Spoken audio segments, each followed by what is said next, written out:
How's it going, everyone? And welcome to Standing in Front of a Mind Flare with Tanks and Slootware on YouTube.com with your favorite show host, Aristel. Marion. And Volacel, and all I can think of is the clip where Narissa decides that she's going to take the romance route with the Mind Flayer in Baldur's Gate. Because of course you can. Why? Okay, I'm glad I swapped off Dark Knight because there are a lot of tanks here. People will generally play tanks because it's easiest to get credit on fates or mobs if you're tank, because all you have to do is sit there with tank stance on and use throw tomahawk. Yeah. But the boss doesn't die if you do that. No, this is a level 50. It will die in like less than 5 seconds. Yeah, fair point. If it makes it past 1000, this is a really beefy mob. So yeah, we are starting the show today by hunting an S-rank mob who just happened to turn up at exactly the right time. And if you'd like to get involved with the show, you can do so by sending us email at noexcusesvtw@gmail.com, or you can follow us on the Twitter at noexcusesvtw, or you can join us in the Discord server, which you can get to by clicking on the link that will be provided in the show description on the archive on YouTube. Yes, indeed. So, oh, there's a tree there. There was a tree there. Oh, shit. 1 1000, 2 1000, 3 1000, 4 1000, 5 1000, 6 1000, 7 1000, 8 1000, 9 1000, 10. Okay. Almost 10 seconds. That's because we had contribution. We have so many tanks. And I think all of them were just standing around. All right. The guy said 235 hours at a time, so. Yeah. Anyway, things might be a little bit jank this week because I am down a monitor. You gonna fix that before Wraiththon? Yeah, I've already got one ordered. It's supposed to arrive tomorrow, and because it happened on Black Friday, thank freaking Christ, can do a little bit of an upgrade. So it's not much of one, it's just a little bit bigger. Okay. Unfortunately... Yeah, the big ones seem to be going out of fashion now. Like, I see fewer and fewer good deals on big monitors. They're all on smaller ones that are really high spec. Yeah. So there's a lot of like 24-inch, 28-inch OLEDs and things like that with like all the bells and whistles and this and that. Stuff that you're really never going to use. Yeah, I specifically went low spec just so that I could get a giant 32-inch curved monitor. Yeah, and that's what I've done this time. I didn't want all of those high specs and then low screen real estate. Why bother? Yeah. I want to be able to both to sit back and sit forward depending on what I'm doing. So. All right, I will switch. I don't even have a spec built for. Do I even have staff? You have to go get a stick? I think I might need to go and get a stick. I'll give you a stick when we go in there. Just get any old thing. Well, he has to have a stick. I got to have a stick to turn into a white mage. We'll go hit a tree and craft him one or something. I mean, there's oak trees I think here. So what do we got? Oak rod. Hang on, the quest to make furnace stick. Okay. Oh, that requires way too many things. I'm just going to go to a vendor. Like this one right over here. The arms supplier. We're going to buy white here. I am going to buy a level 5 white stick. Oh, I guess that's why this guy is here. Yeah. Oh, I can get a wand. Don't get a wand. Don't get a stick. wand. Because then you've got to buy a shield as well. Otherwise you look like a twat. I mean, I'm walking around holding just an actual stick. I'm going to look like a twat no matter what I do. What is my Conjurer? Conjurer is at 20. This guy doesn't sell stuff that's at level 20. Wait, do you have White Mage? I have Conjurer. You only have Conjurer? I only have Conjurer. Oh my. It'll be fine. I got to go back to town. Hang on.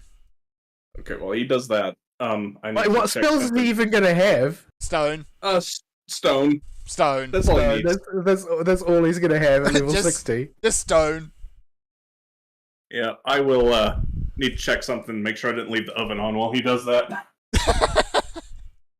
'Cause, yeah, Turkey Day happened, of course, which neither of us actually celebrate. Thank the heavens, because I work in the food testing industry, and it used to be like we don't have one of the customers that we had last time. They decided that they felt like a change, or so they claimed. Uh-huh. So they left us. But they were a major ham producer, Yep. and business used to just go completely off the chain around Christmas. Imagine Because that's how- just what it's like in my industry. Because when they step up production, they've got to step up their testing as well. And it was just like ham for days. Everybody would be stuck at work late every night testing ham. And one time, one of the major chicken producers in the country also ended up they ended up pegging their production above their own internal labs capacity, and they outsourced to us. And we did a lot of late nights just processing endless amounts of chicken. Could you imagine processing and testing whole turkeys? I think they usually don't send very many turkeys because it's a high value good. Basically, the amount of testing you do depends on your throughput, and turkey is not a high demand item in New Zealand. No, it's not. Like, Not here. there's just here not. either. It's not like in the United States where every family will buy a turkey on Thanksgiving. And deep fry That it. doesn't happen. I wish we deep fried the turkey. That would have worked out much better. But that's a great way to Yeah, set your house still on all fire. those juices in there, Juices.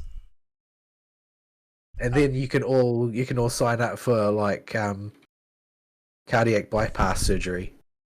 Yeah. I wonder if they offer family discounts. Why can I not change gear now? What's wrong? Oh, What are you doing? Oh, it's because there's a Bender had way too many windows open. It's fine. We're good. yeah. You're big Okay. bad. My armory is also gonna throw some rubbish. Oh, actually, that's rubbish. Also rubbish. Why have I got so much of this? Where did this come from? I'm actually curious. What is actually in the Conjurer menu? Class Conjurer. So he's going to have Stone, Cure, Aero, Medica, Raise, Stone 2, Cure 2, Aero 2, and Medica 2. He's not even going to get Regen. Not even regen. He's not going to get Pom. He's not going to naked. get Benediction. If I hit my recommended button, what's it going to make me look like? Oh, good lord. This is awful and terrible, and I'm going to wear this. Just slap a seasonal glamour over top or something. I could. Actually, hang on. Do I have a actual glamour I can use on this setup? Hang on. Glamour plates. And I need to rearrange my. See, if you were the correct race and gender, you could just slap a swimsuit over it and be good to go. I do have a swimsuit, but it's not very salute. Well, you're No. a giant cat man. I mean, Like the only people who look at that and see Sloot are the people who, well, most of the Rothgar playing audience actually. Yeah. It is Final Fantasy after all. But yeah. I delete my swimsuit? Oh no, there it is. Please don't bring your swimsuit into. It's board shorts and a shirt is what it is.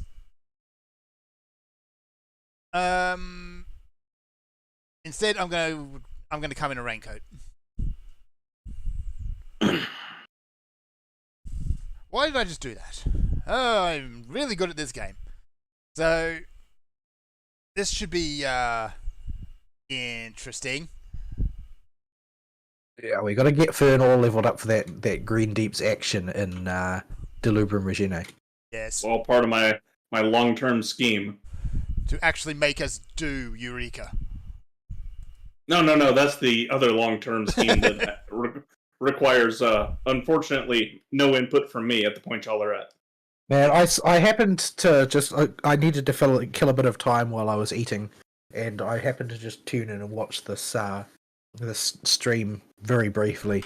And it was like of like Arthas, who, for those who don't know, is like one of the major Final Fantasy 14 streamers, and he was talking about how, despite the fact that it was abusive, he now misses Pagos because it was at least something to do. Yeah. Oh man. Okay. All right, everybody, So, delete yeah. the previous save. Oh right, deleting the save. Hold on. I've got Stone 2, Arrow, Cure, Asuna, and Medica. You'll have a whole bunch more when we go in there. Yeah, remember the days when you wouldn't get Asuna till like level 40? I've got slots. Okay. Delete. You were Unable to convert save data. What? What? I was trying to delete it. That's not converting. Well, converting it to nothing, I suppose. Come on. There we go. Well, I'm sitting on my leg and it's just gone numb. Joy. Shift position in my chair. It's that sort of numb that is sort of like incredibly painfully sensitive to the touch. Yep. Oh, the pins and needles Oh, numb. ting. No, not pins and needles. Not pins and needles. It's just, it's sort of like a weird ache. Ugh. Right.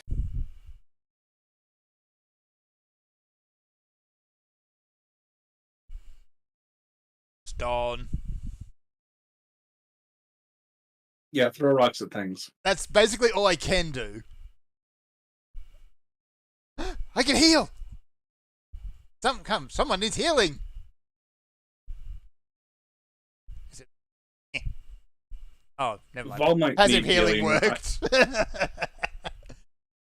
I have sustaining potions for days and a gajillion pot shards that are just kicking around I that am I'm not using. very unlikely to actually need to heal anything in here. Yeah, He's just trying to feel useful, I'm okay? feeling useful because I don't have enough buttons to press. We'll get you to 30 so you can unlock White Mage. Yes. And also go get a unicorn mount. Alright, back when they had to incentivize people to play healers with mounts. Yeah, they gave only White Mage got it though. Scholar didn't get one. At least not that I know of. No, there's no scholar mount. In fact, there's no other class mount. There is no other class mount. There's only the unicorn. It's a shame. Well, there's That'd be cool. the tank Chivo mounts. Yeah, they don't really count. Yeah, I got the... that's an account for farming rep. That's not about tanking. Yeah, well, I find it was intended to just make people go and tank. I finally got the tier 2 paladin one. Oh, nice. They are pretty good looking mounts, I have to give them that. I don't play enough to get those, and also I don't pretend to be a girl online. So Also that. Gotta go farm them commendations. I actually got them mostly from soloing Wondrous Tales spots. Oh, those count? Okay. Yep, they count. They count. I didn't think they counted. Alright. Anyway, let us dive into weeks. Seville, I would say we would, but none of us have actually done anything this week. It's, from on my end of things, it's been a kind of a chill week. Everyone's just trying to figure out what on earth is going on. Again, making stuff up as we go along. And as far as gaming-wise, it's just been chilling in Ark and building a giant Doom Fortress. Because that's what you do.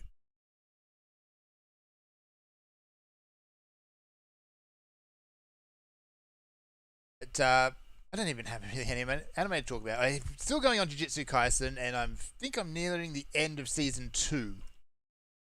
Which, once it gets out of the backstory mode, kind of goes hard for a while.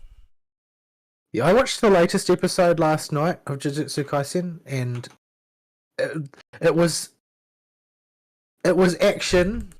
Mostly it was action. Okay, no, it was split in two parts. The first part was just sort of like kind of depressing. Mm. And the second part was like an action scene that was so action scene that it was almost incomprehensible. Yeah. Well, it's shonen, I suppose. But here is action for the sake of action. But no, nobody said anything. So in that respect, it wasn't at all like shonen. It was just sort of like the the sort of like high budget kinetic action that Jujutsu Kaisen sort of like made its calling card. But it was just it was a little bit too hard to discern the sort of the narrative position of the fight in general. Like it was an okay fight sequence. It was relatively sort of visceral rather than sort of flashy. But I'm not really sure what's going on story-wise right now, other than I'm pretty sure the main character boy is imploding. Oh, okay. Like, but he's not losing. He's not losing as yet, but it's like you keep waiting for the other shonen shoe to drop, sort of thing. It's like, well, this can't last. This can't last because he's just fighting out of sort of rage and frustration. He's not done the conventional shonen thing of sort of, you know, finding any kind of equilibrium. Mm-hmm.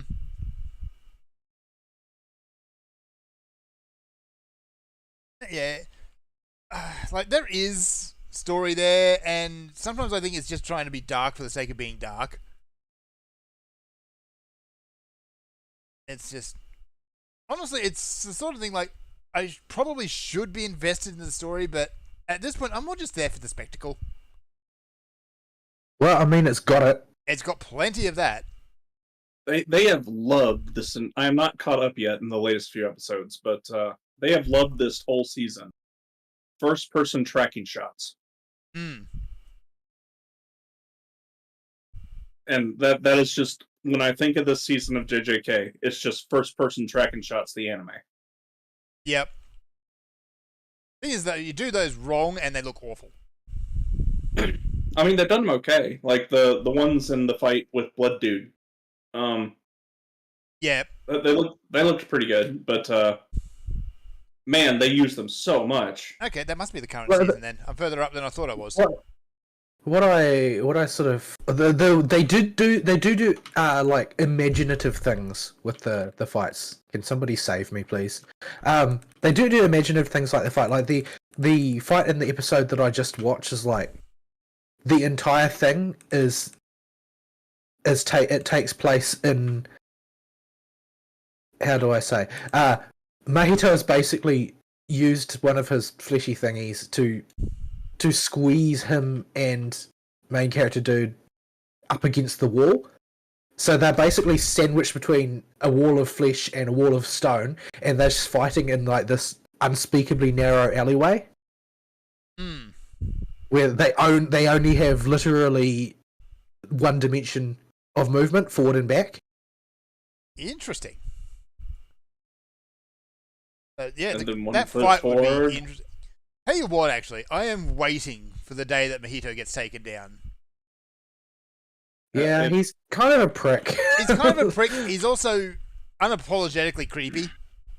Yeah, but the thing is, I have a little bit of difficulty. I have a little bit of difficulty with some of these characters, though, that I don't really experience in other another shonen. In that I honestly don't feel like they've done a very good job of establishing a non-chaotic evil moral possibility for curses. And like in say Kimetsu no Yaiba, they make it very clear that you are not obliged to be always chaotic evil. If you're an Oni, what are they? I can't remember what they call them. Yeah, if you're one of the baddies, you aren't obliged to be always chaotic evil. Yeah, they nearly always are, but they're not obliged to. It's just they have different impulses they need to fight in order to achieve morality. But in the case of Jujutsu Kaisen, they really haven't done that. And this like is every curse dude is like they posture them in a position where the closest they get to being moral actors is to make them sort of pragmatic extremists. Yeah. At no point do any of them make moral decisions. None of them think about what is right or wrong ever. They just act like animals.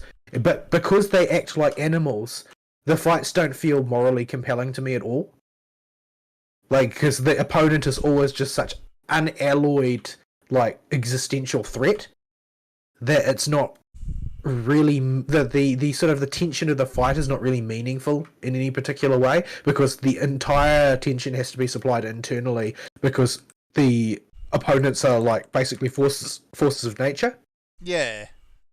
The big thing that actually starting to really bother me is it's like halfway through season 2, and actually that's I think towards the end of season 2 at this point, and yet there's still no overriding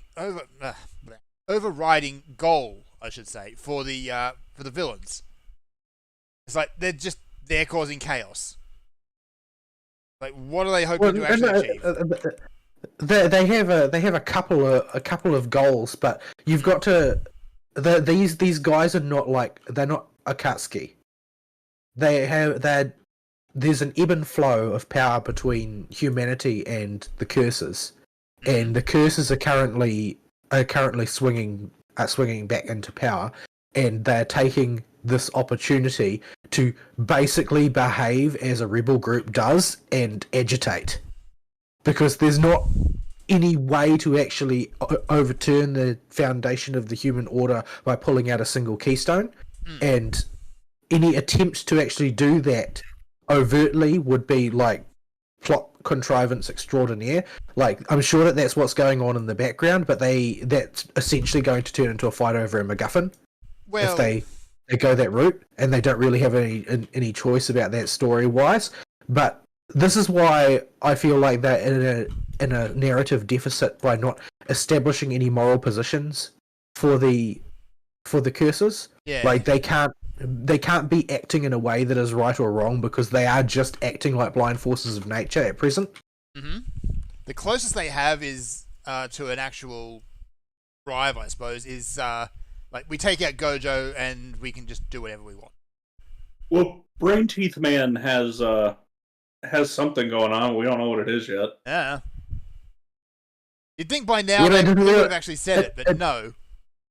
But like, he's got that position of like the new radical that has come into the old guard Bolsheviks sort of thing, and he's got his own slightly different agenda to the old guard. And the old guard have their plans and their objectives, but they're all old thinking type of thing. You know what I mean? Mm-hmm. Yeah. Like the Volcano Head guy, Jogo. I can't remember his name. Jogo. He seems to embody like the old way of thinking for the curses. Like, everything he does is incredibly traditional and is based on rule by strength. And all of his tactics involve invoking old powers, like Sukuna. He doesn't have any schemes of his own. He doesn't, in and of himself, have any way of dealing with the threat that is Gojo. He has to rely on the new blood for that. Yeah, you can see in his approach to how he tries to take care of Gojo, where he just goes straight on out there and tries to fight him. Well, Yeah, that's because Brain Teeth Man tells him to. Well, the thing is that that's also the only thing they're capable of doing. Like, they don't have any other kinds of thoughts. Like, because Jogo is like, you just look at him, right? He embodies the volcano. Yeah. Like, he is a force of nature. He's not an active agent with his own sort of plans and intentions. Yeah. He can only act the way a force of nature does. And it's the same with the flower one that died. Like, oh, well, this is sort of like your Mother Nature type character. It just embodies the force of nature, that's all. Yeah. There's nothing else there. There's no agenda there. There is just force. But because they haven't established these characters as moral actors, just as forces, it's very hard to care what happens to them. Like, Jogo had his big fight against Sukuna and got bodied, as expected. But, like, does anybody care? Not really. He's just kind of there most of the part. He causes trouble, and that's about it. Like, he's a familiar face type of thing, but that's all he is, really.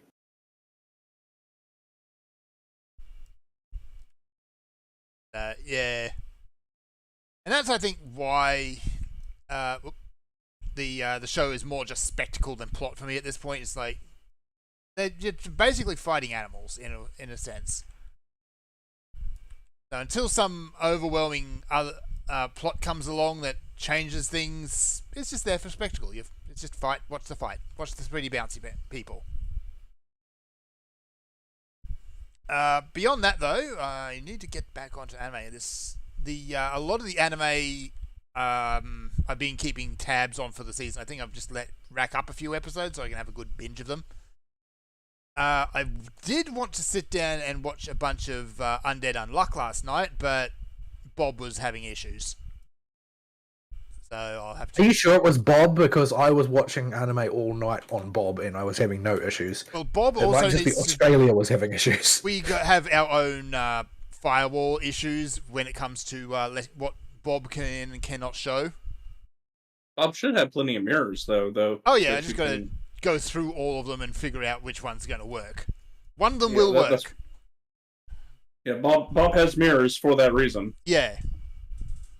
And it's just a pain. And I was already laying in bed at that point, so it was just easy to watch the pretty bouncy people jump around and yell about curses.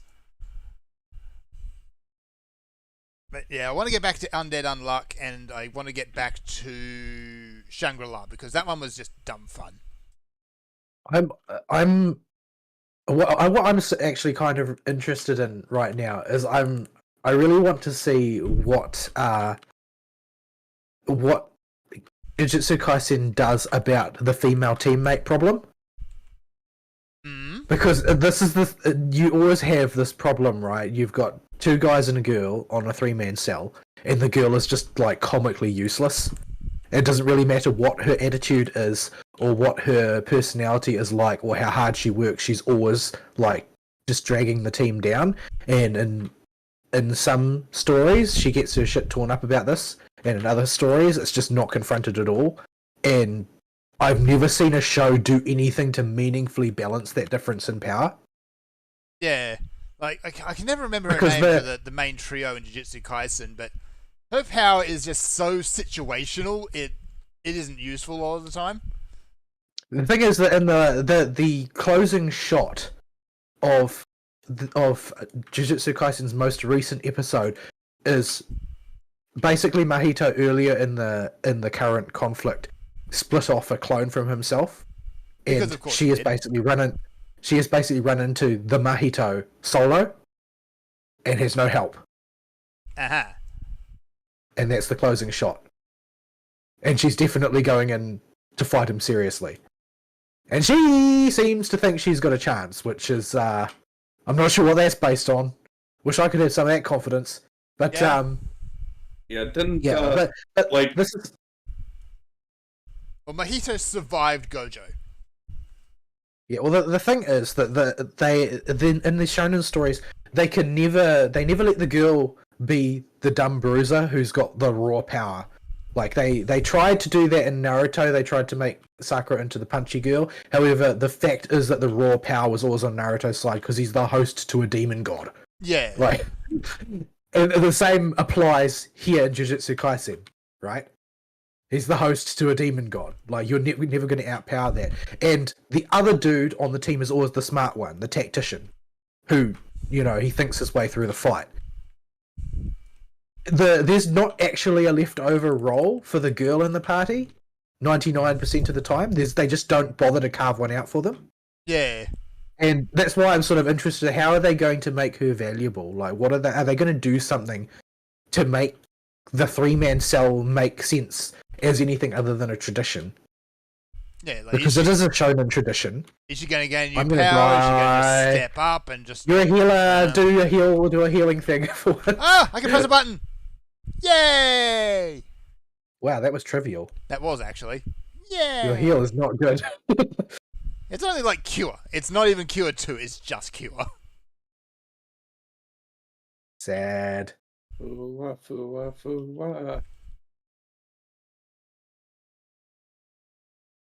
But yeah, it's I'm really interested to see if they tackle it because nobody has really bothered. There's Yeah. another rage here, by the way. Like, There's it's- another one. Right. Where? Rage right next to the exit, like literally next to the exit. Okay, I'm a Manticore. Yep. Let's go. It's not that she's unpowered or anything like that, or completely useless in Jujutsu Kaisen. It's just horribly outclassed. Well, and it's not just that; it's about what the camera does as well. Like the camera is never on her when she's fighting. Like there is for every opportunity that the other two have to strut their best stuff, like she will get 0.2 of an opportunity. Like they literally fight 10 times as much as she does. Like you can't spend an entire narrative making one character the one that they always say, oh, you need to swallow your pride and stay behind because you're too weak to participate. Like that doesn't make for an interesting character to be always that person. I mean, if you're going to do that person, you might as well have just gone like the Yu Yu Hakusho route where the girlfriend character stays behind for the entire story. Yeah, they managed to make Shizuru at least interesting in Yu Yu Hakusho. She got to be a pseudo not girlfriend of one of the big bads. But and like this happens in every shonen, right? Like it happens with Sakura in Bleach, and it happens with Nami in One Piece, and it happens with Orihime in Bleach. Like they always make the token female teammate completely worthless. Yeah. And it's like, well, you included this character for a reason, and what was it? You need to remember what that reason was and do something with it. I really think a lot of the time it is just, we need something with boobs on it to get the guys to take another look. But the thing is that like Sakura was legendarily unpopular, and she also starts the story at 10 years old. Yes. Yeah. Well, it's good that you actually brought up One Piece, because that, like, they've got the example there of that sort of character done right. Robin can get out there and kick ass when she wants to, and she can hold her own. Nobody cares about Robin. Nobody cares because she's just kind of off doing her own thing. Her story is really poorly told. It's a pacing problem. It's a serious pacing problem. Like I didn't follow One Piece all the way. I followed it up to Whole Cake. Okay. And in that entire span of time, Robin does nothing. No, the only thing she serves as the only thing she serves as is an emotional motivation to rescue her when she needs rescuing. Yeah. Like that's her biggest role in the story. I need to catch up and again. The rest of it is like, oh, she's looking for these giant rocks like the one I sit on in the guild house. Like, yes. there's literally no other purpose to her. She literally does nothing else other than talk about finding these rocks. There's no story is meaningfully told about her. And it doesn't really matter when she gets a power-up or whatever, because it's not in aid of anything, because her goal is so vague. Yeah. It looks like her arc is kind of come to a head at the current point, and then that might be her for the story. There's a lot of episodes in between where we are now and where she started. Yeah. How many years of storytelling is that in order to try and get a payoff? Yeah. That's not good pacing, I'm sorry. That I think is also a problem on the whole of One Piece itself, because there's so many characters and like, when has Brook actually done anything? Or even Usopp. You take somebody like me that gave up on One Piece around episode 200 something, and it's just like, okay, this is too much here. Yeah. And that it just gets worse. It does. Every day that goes by, I'm like, oh, there's just more that I don't know. If it's not Zoro, Luffy, or Sanji, then you get what developments you get. I mean, it wasn't done well. It was done inexpertly, but I feel like the approach that Bleach took at least had some merit. Like, the approach they took with Bleach is to make Orihime so powerful that she couldn't possibly interact with the story because she would break it. Fun. Like, basically she when she is the focus, it is because her power sort of like transcends the level of the gods, and therefore she can be safely relegated to being a MacGuffin because she doesn't really realise just how powerful she is or how much damage she could do to the setting if she had the disposition to do so. And then after that, she's basically a self-limiting creature who has a vague inkling of just how powerful she is, and therefore just doesn't act because she doesn't know what might happen if she does. So it's done clumsily, but at least there's sort of reasoning behind her not having anything to do, because she's dangerous. She's like a nuclear weapon. You can't just invoke a nuclear weapon for no reason. No, you cannot. And we can give her a new outfit when the SS show up that shows even more booby. Yeah, they do that. And of course, she is there explicitly to be a love interest. Like, if you read the manga, they're like transparent about that from volume 1. That her whole purpose for being involved is her crush on Ichigo. Like, she does strike up a genuine friendship with the others, especially with Rukia, but the purpose of her being there is her bond with Ichigo. So it's like, as much as people, in my opinion, rightly say Ichigo has way more chemistry with Rukia, she was always destined to be the winning girl because that's how the story was set up to begin with. Exactly the same as in Yu Yu Hakusho, where they set up a winning girl in the first volume. Yeah, and they keep Keiko around just to remind you he's going to be with Keiko at the end. At least they don't ever throw another girl in Yusuke's way. So you always know at the end of the series, no matter how rocky it gets, he's going to wind up with Keiko. That was also the tradition at the time Yu Yu Hakusho was written. Like the eternally loyal Yankee with a heart of gold was that was the popular shonen trope at the time for a protagonist. Like the fact that despite the fact that they were a bad boy, they were incredibly loyal to their girl was sort of the popular romantic theme in shonen at the time.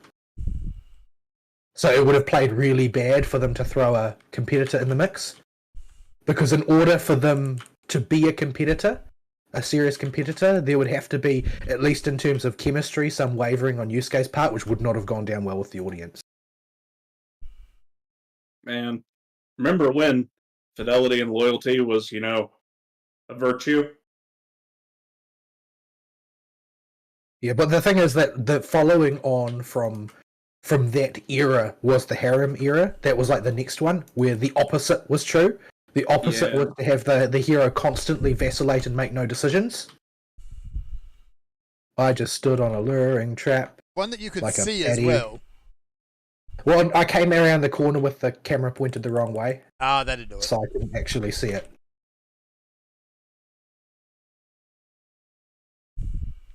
So I'm going to leave my week at that, because it's been a nothing week, because really it's just been, go through life and hold position at this point. We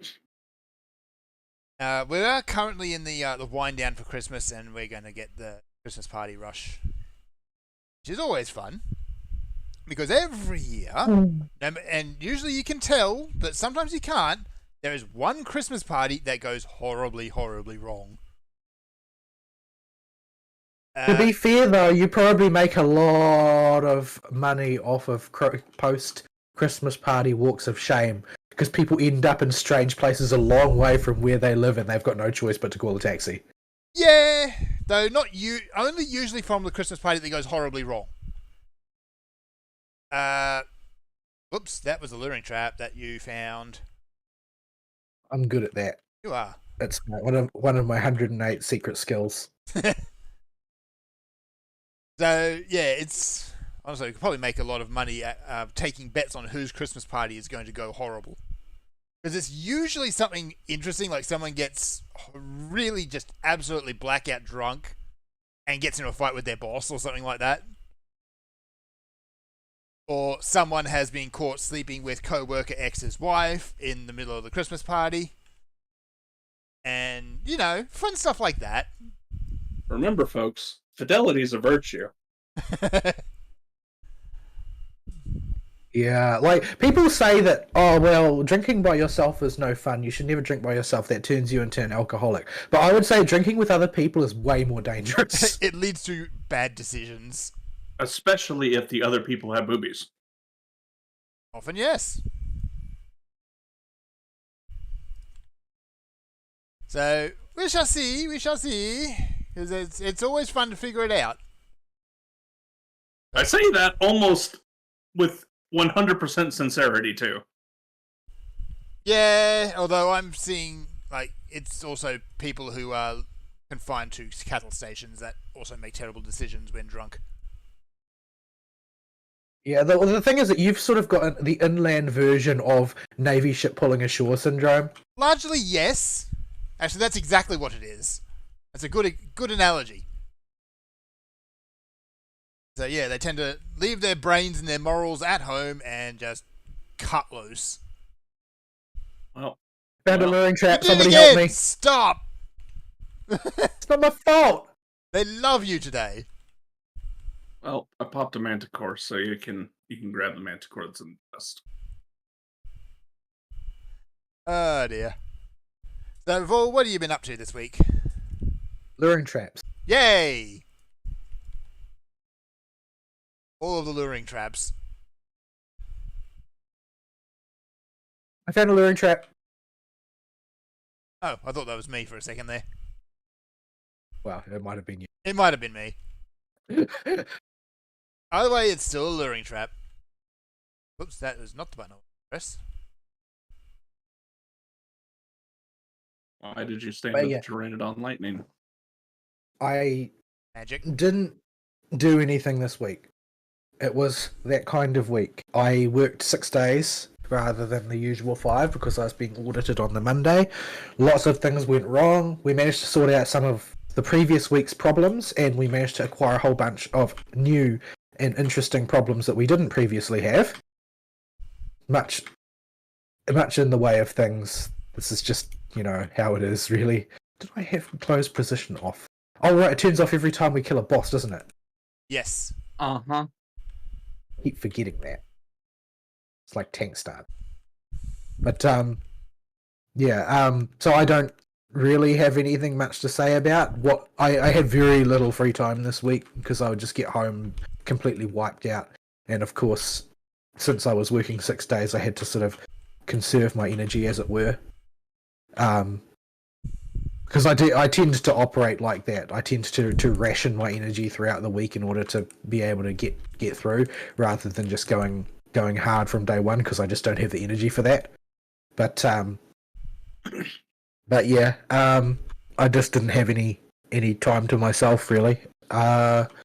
I did manage to just barely clear the story in the current FGO event, the Good event. It was an okay story. I liked it better than some of the other recent ones, but it wasn't exactly groundbreaking, but it was nice to see sort of, Ryoma get his story told properly, since he's been a character for a long time, but they never really investigated him, even though everybody else got their sort of day in the spotlight sort of thing. Because he's one of only a couple of characters in the story who are explicitly counter guardians, who, there's not really any reason for them to be in the Throne of Heroes other than, they made a deal, much in the way Emiya did. Like, Emiya never would have risen to be a hero. He wouldn't be in the Throne of Heroes without becoming a counter guardian. And Ryoma is much the same way. Like, he is actually a historical figure. However, he was not really famous for much other than getting killed. So, but yeah, I don't, maybe there's a different perspective on him if you know a lot about the sort of. I don't know that he lived to see the Meiji Restoration, but his death was sort of something that happened in the early stages of that. I'm not really very good at Japanese history for the simple reason that it doesn't really matter to me. But it's sort of interesting seeing his story and Orio's story get told, since, being Fate, the story is not the same as the historical one, and that he, rather than just being some guy, he is a guy with a dragon waifu. So it's an upgrade. But Oreo is a fun character. Like, she's very, very popular. Like, Ryoma by himself would not be very popular, but his waifu Oreo is a very popular character because she just sort of loiters around wherever Ryoma is and basically trolls Izo, who is the historical figure who is slightly more significant than Ryoma because he was actually killed a lot of people, and is acquaintance of Ryoma, and she basically trolls him relentlessly because he's pretty much a dumb muscle character and has very little impulse control or emotional equilibrium. He just tends to rage out. So yeah, there's some interesting character interactions in there that are fun, and the story is kind of derpy, but it's a Guda event, so the story is going to be kind of derpy. It's got the overlap of Guda and Servant Universe at the same time. meaning that the level of retarded is actually quite high. The story is kicked off by Nobu's head disappearing. What? Yes. So her head is just not there. Oh. She wakes up one morning and she doesn't have a head. And so her brother like scrawls a picture of her face on a wooden sign and they stick that on her neck instead. It's Gouda Gouda and it doesn't have to make sense, but even so, you did it again. We call it, they call it, in universe, they're called Gouda Gouda particles, which are sort of like a theorized subatomic particle type thing that Da Vinci has concocted to use as the explanation behind Gouda Gouda happenings. Just an excuse for weird stuff to happen. Basically, the gist seems to be that the story is that when Nobunaga dies at Honnoji, she has Ranmaru, her page, take her head when she dies, so that her head can't be used as propaganda for the enemy general. Yeah. And basically, this head disappearing, it happens. Her head disappears as a result of another Nobu head existing due to an abnormal singularity where Ranmaru gets summoned, because Ranmaru makes Nobunaga's head part of her noble phantasm because of his loyalty to her, and he gets summoned in. You never actually meet him, but because he dies in the Grail War where he's summoned in that singularity. But the head persists because the singularity becomes distorted by something that's done by one of the participants. So the fact that another Nobunaga's head exists in a concrete way in the singularity means that because it's such a significant thing, only one of them can exist. So Nobu's head disappears. And she's fine because her spirit origin is fine, but her head can't be in two places at once. It is the less significant of the two heads. Yeah. It has lower significance because it's not actually a noble phantasm, it's just the head. Just the head. So, yeah, which to her is probably quite important. So, so see, they didn't need to actually explain it, but it makes sense in the way that Fate tends to make sense. But yeah, so it is a very silly story, but it does come to a resolution involving a fight against a giant robot. I mean, why not? Yeah. Is it made of mini Nobus? That would be also part of the course. Mini Nobus form a large contingent of the enemy forces because one of the properties of Nobunaga's head, like it is captured after Ranmaru is defeated and removed from that Grail War, and used as an artifact by the enemy forces to basically generate an infinite number of mini Nobus to serve as foot soldiers. Because why not? What if we gather all the mini Nobus and have them act as a head? And have them move in synchronization for facial expressions and talking. It would make about as much sense as anything else in Gouda Gouda does. Yeah. Anyway, so yeah, it was an event. I didn't clear anywhere near as much of the event as I would normally, but I was just too busy to really have a good long go at it. But I'm past the point where I care that much about clearing events completely because. Oh my goodness! I just had a Harambe flashback. Okay. Because I've sort of got an 80-20 solution to every problem at this point. Ow. Harambe found a landmine. Oh, is that what that was? I was wondering why the monkey just disappeared. Oh, we don't need just anyway because we can't use them. Onwards. Oh. Right. Yeah, I've got an 80-20 solution to nearly every conventional fight, so I'm just not that worried about getting tons of crystallized laws and things like that you normally are worried about getting. A lot of my key farmers and boss killers could do with a bit of massaging to their stats, so I'm still clearing for gold foos and for welfare servants and that kind of thing, but I'm not overly worried about getting everything. And since I don't actually have I don't really actually have any summons I want to make on the immediate horizon. I'm not really that worried about getting every ticket and every quartz either. I'm just sort of taking a much more laid back attitude to it, similar to the attitude I take with Blue Archive, where I'm just not that concerned because I'm there for the story. I'm not really there for the other things. But we have swimsuit waifus right now in Blue Archive. We do. They're doing the rerun of the last swimsuit event at present, which is preceding I think the next story is probably. I think it's I think this the Hyakuako story arc is the next major story arc for Blue Archive, and the current one is just the current one has just ended, which was a rerun of Kazusa's story, which is just a rather simple and slightly silly character focused story. But yeah, that one's sort of in a lull right now, but there's heaps of good content still coming down the pipe. By contrast, in FGO, FGO in Japan is really on the rocks right now. There's a rage in here. All right, I'm a Manticore. Grab it. Let's go.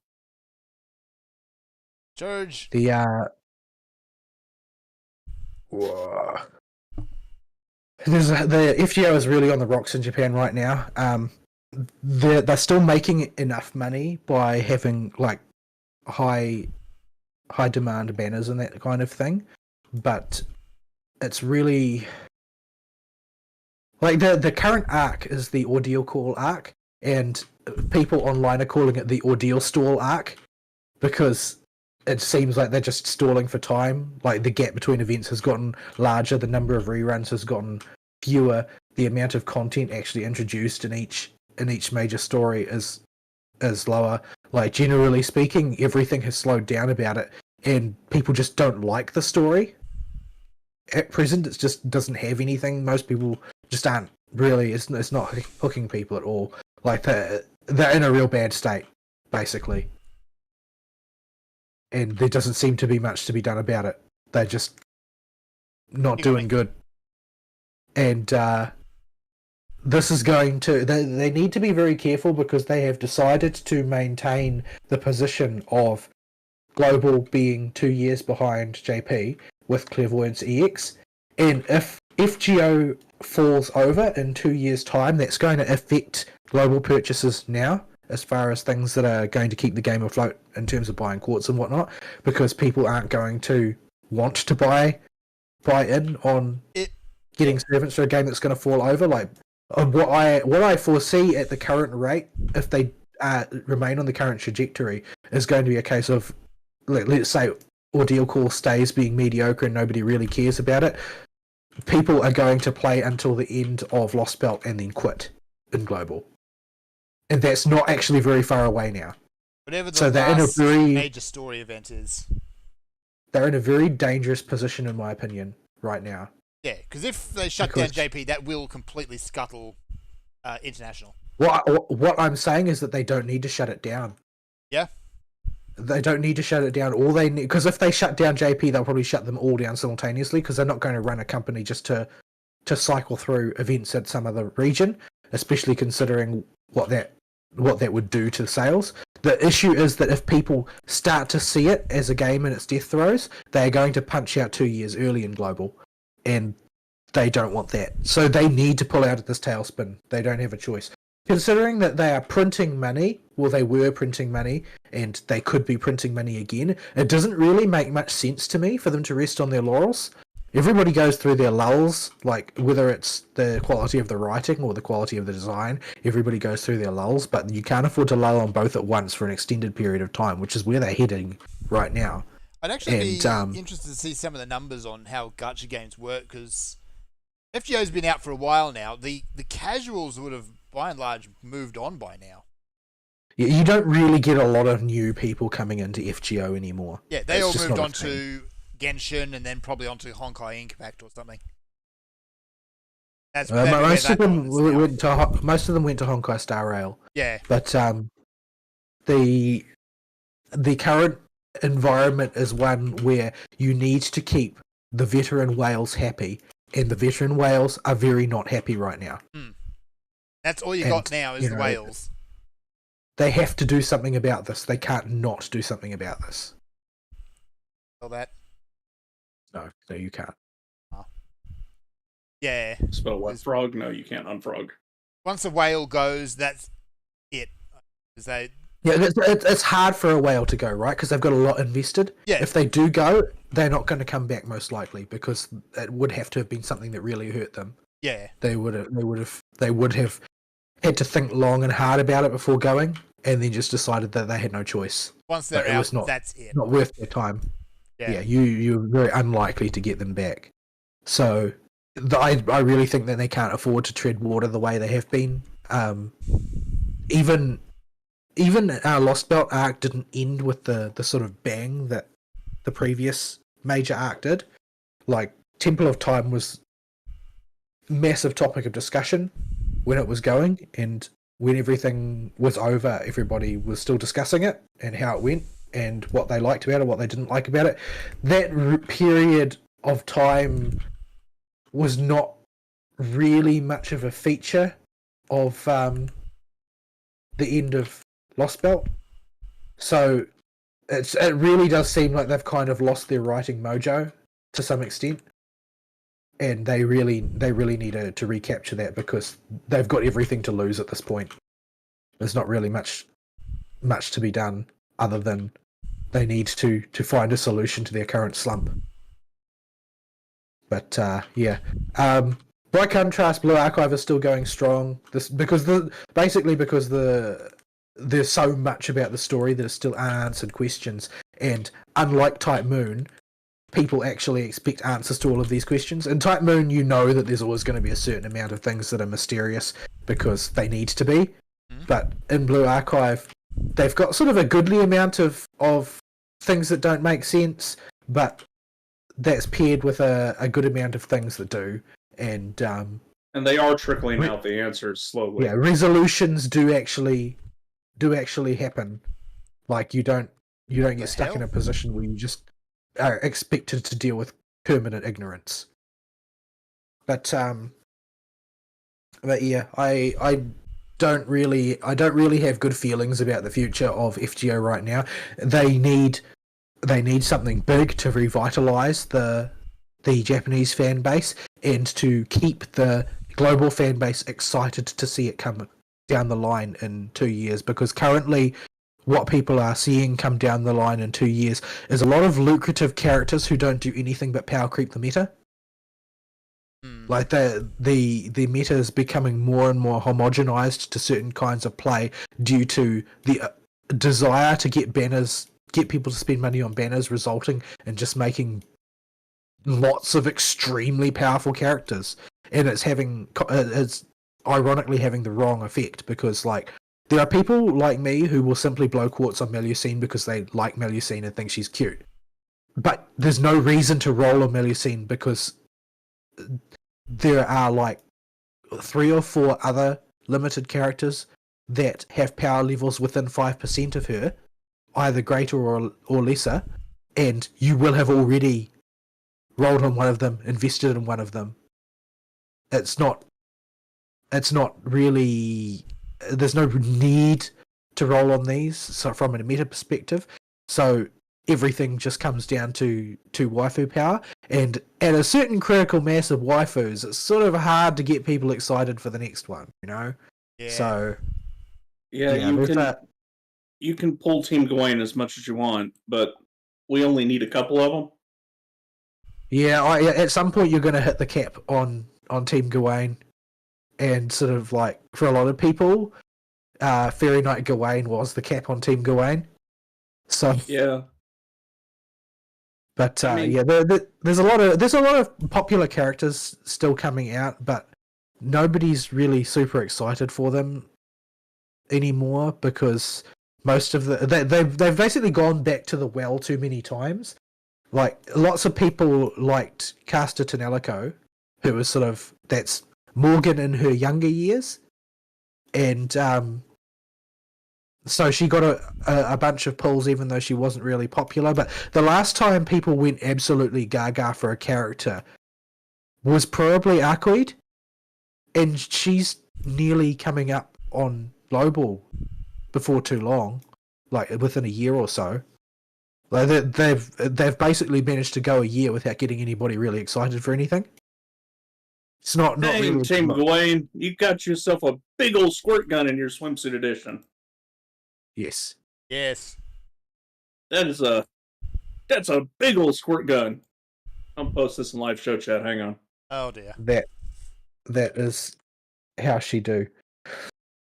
Like, Look at that thing. the thing is that That is that is a big old gun. Barghest has a really well told sort of tragedy in Avalon LeFay. Like she's a well constructed, well told character for a single appearance character. But ultimately people roll her for the booby points, and basically Avalon LeFay was a long time ago, and giving her swimsuit one is ultimately trying to cash in on Avalon LeFay again. And I mean that's not out of character. You have the swimsuit characters come along, it is designed to play on people's fondness for the extant character, but there's been no follow up to Avalon LeFay. Like there has never been a chapter since Avalon LeFay that was as broadly loved. Like a lot of people criticized the pacing. I've criticized the pacing even, and I have reservations about the story, but overall it was a very solidly told classical Type Moon story. It has its differences from conventional Type Moon fare and its similarities, but overall it was a good story. But there's not really been a follow-up. There's been nothing that has been the new Avalon LeFay. Like, I would say that most people will say that the best chapter in Arc 1 was Camelot or Babylonia. I lean more on the Babylonia side. Some people lean more on the Camelot side. I'm inclined to think that the people who like Camelot better are mainly liking it better for nostalgia reasons, because of what Camelot represented in terms of a change in tone and story. I'm going to get poxed. Yeah, I'm poxed. I couldn't work out where my interrupt button was because I haven't played this in a long time. Oh, there you are. Oh, you found a Mamic?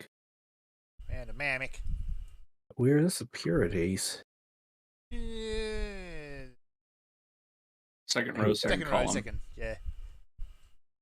I don't trust Fern to keep me alive with Cure 1.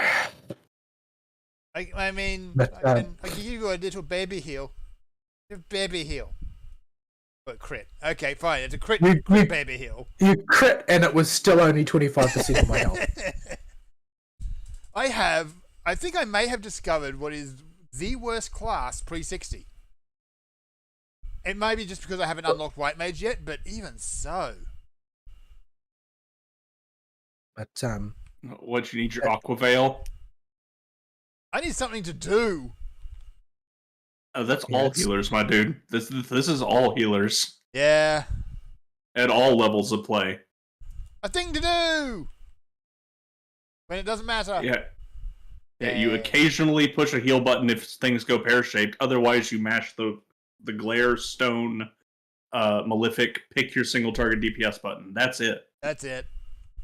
You may have cards to manage if you're playing Astro. You may have a fairy to manage if you're playing Astro or playing Scholar. Nah, you just that's about it. You let this fairy do its own thing. The fairy's got a better idea of what it's doing than you do. Well, you still need to position it because it's got a limited range. They have expanded the range pretty significantly though, because a lot of the time it was just useless. Yeah, it was. So, but yeah. So yeah, FGO's not doing very well. Blue Archive is still doing pretty good, all told. Even though it's got the right number of sort of beat weeks for my taste, because I just don't want to be firing on all cylinders all the time. I don't have the time for it. But and I also never entered into it with the intent of trying, as it were. And I've missed too many meta characters as it is for that to be a serious consideration. because a lot of the important ones came out back when I had no quartz. Like I had no quartz during whatchamacallit, Track Yuka. I had no quartz during the last Arco banner. Like those ones, I'm basically stuck until they get a rerun at a time where I've got some Pyroxinis. But generally speaking, it doesn't matter all that much because those things are when you want to mold over raids, and I don't really have any interest in doing that. I'm happy to just toddle along doing the easy mode ones. Yeah, you get the Like story, occasionally, right? if I have like a really I really enjoy the raid content. Like I enjoy the exercise of doing it, but I don't really enjoy over crit molding to try and get through on the higher difficulties. Mhm. Like Yeah. like Aristeal doing Phrenapotes confrontation for the final time. Yeah, but that Well, was like the only time I've done that, and the game's very permissive in allowing you to just take on the raids like that you want to. You can skip out on entire raid tiers if you really want. You're going to put your progression behind a bit, but you can. Yeah, well, the thing is that in terms of rewards, if you aren't actually platinum tier, the reward difference between doing a really, really, really, really hard fight and one that is just sort of comfy is very small. It's very real, but very small.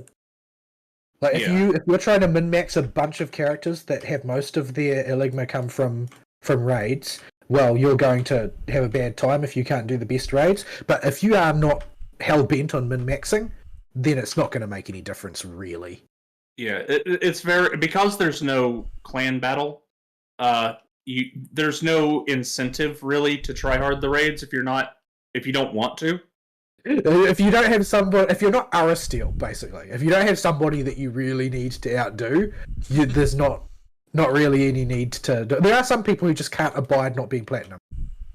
And they will maul torment endlessly until they become platinum. But like the highest levels of raid are difficult. Like there are some that only like 100 people or whatever get through each raid season. Yeah, I do miss. There's a lot of people on the ladder, so I do feel like Pinecone had the very optimal level of competitiveness where you could just fight against the people in your guild, and it benefited the guild to do so, and that felt really good. And more to the point, I could show Ibu up every single time and make him suddenly decide he needed to be competitive because I was just showing him up every time. You could get localized sweaty rather than internationally sweaty. I just realized that I heal for more than Fern does. That's depressing. With Curing Waltz? Yeah, if I stand on top of you, then I heal with a non-crit nearly as much as he heals with a crit.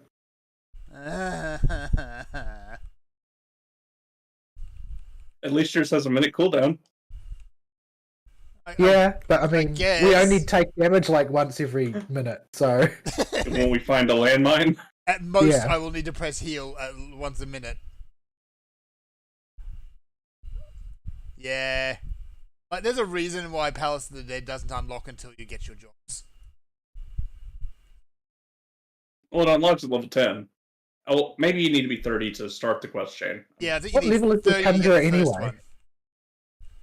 I think he's like 20. 23, I think I hit for. Yeah, have you actually gotten any experience out here? Yeah, I got 2 levels so far. Actually, hang on. Make progress. Making progress. Oh, I can't look at my The character door's sheet. open. Yeah. Door's open. Oh, run away. But, I've got no time worn artifacts so far. How you doing? I got 1. Yay. But yeah, I like Blue Archive because I have no interest in being competitive in a MOBA game. Like it's just not. I have zero impulse to, and realistically, you probably would as well if Ibu wasn't playing Pine. If it's I like being competitive amongst my friends. There are very, very few games where I feel the need to be competitive on a leaderboard. Like I like playing with my friends and trying to outdo my friends. But if my friends aren't into it, I'm not into it. Well, I mean that basically leaves you with Ibu because neither Fern nor I care about outdoing you. We're not totally competitive. Well, that's my point. These days, I don't roll with a crew big enough to really do that kind of thing anymore. You don't have any sneaky pig war. Yeah, no.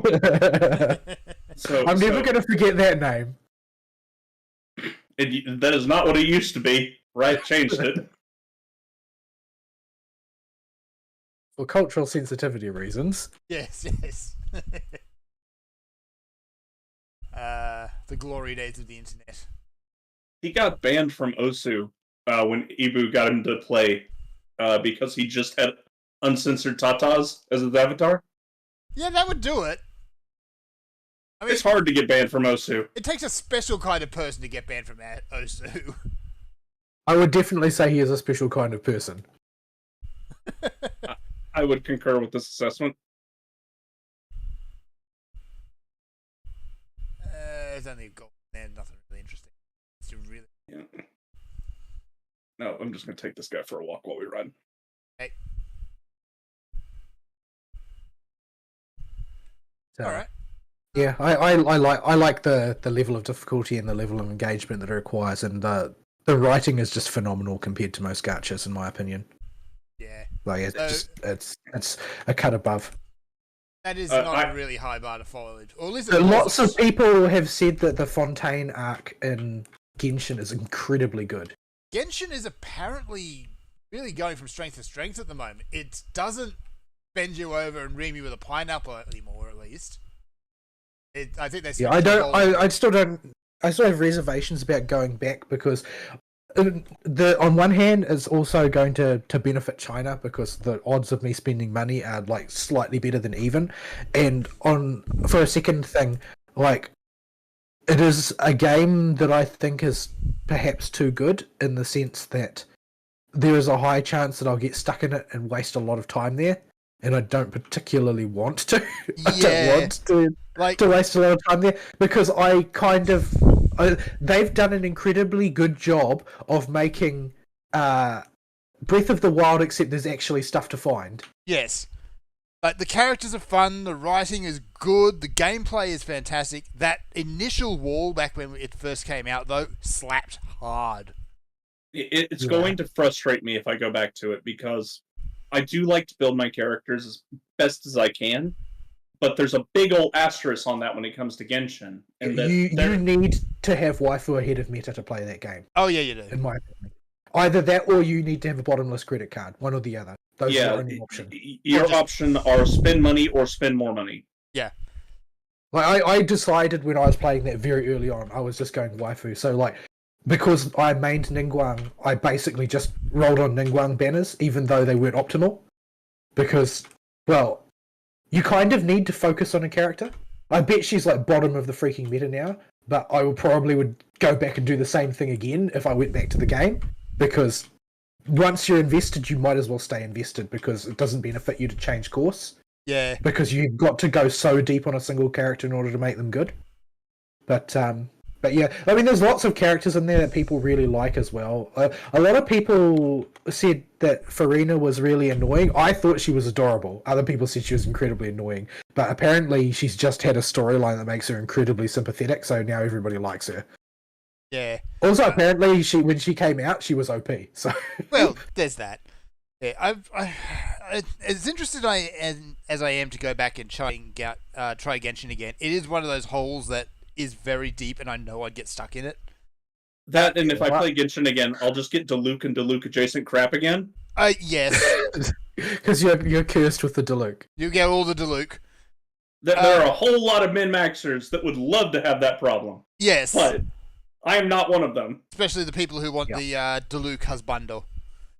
But I wonder what the tier list looks like right now. They had a lot of bad flack shortly after we stopped playing for releasing Zhongli in an incredibly decrepit state. Like a really limited character who's...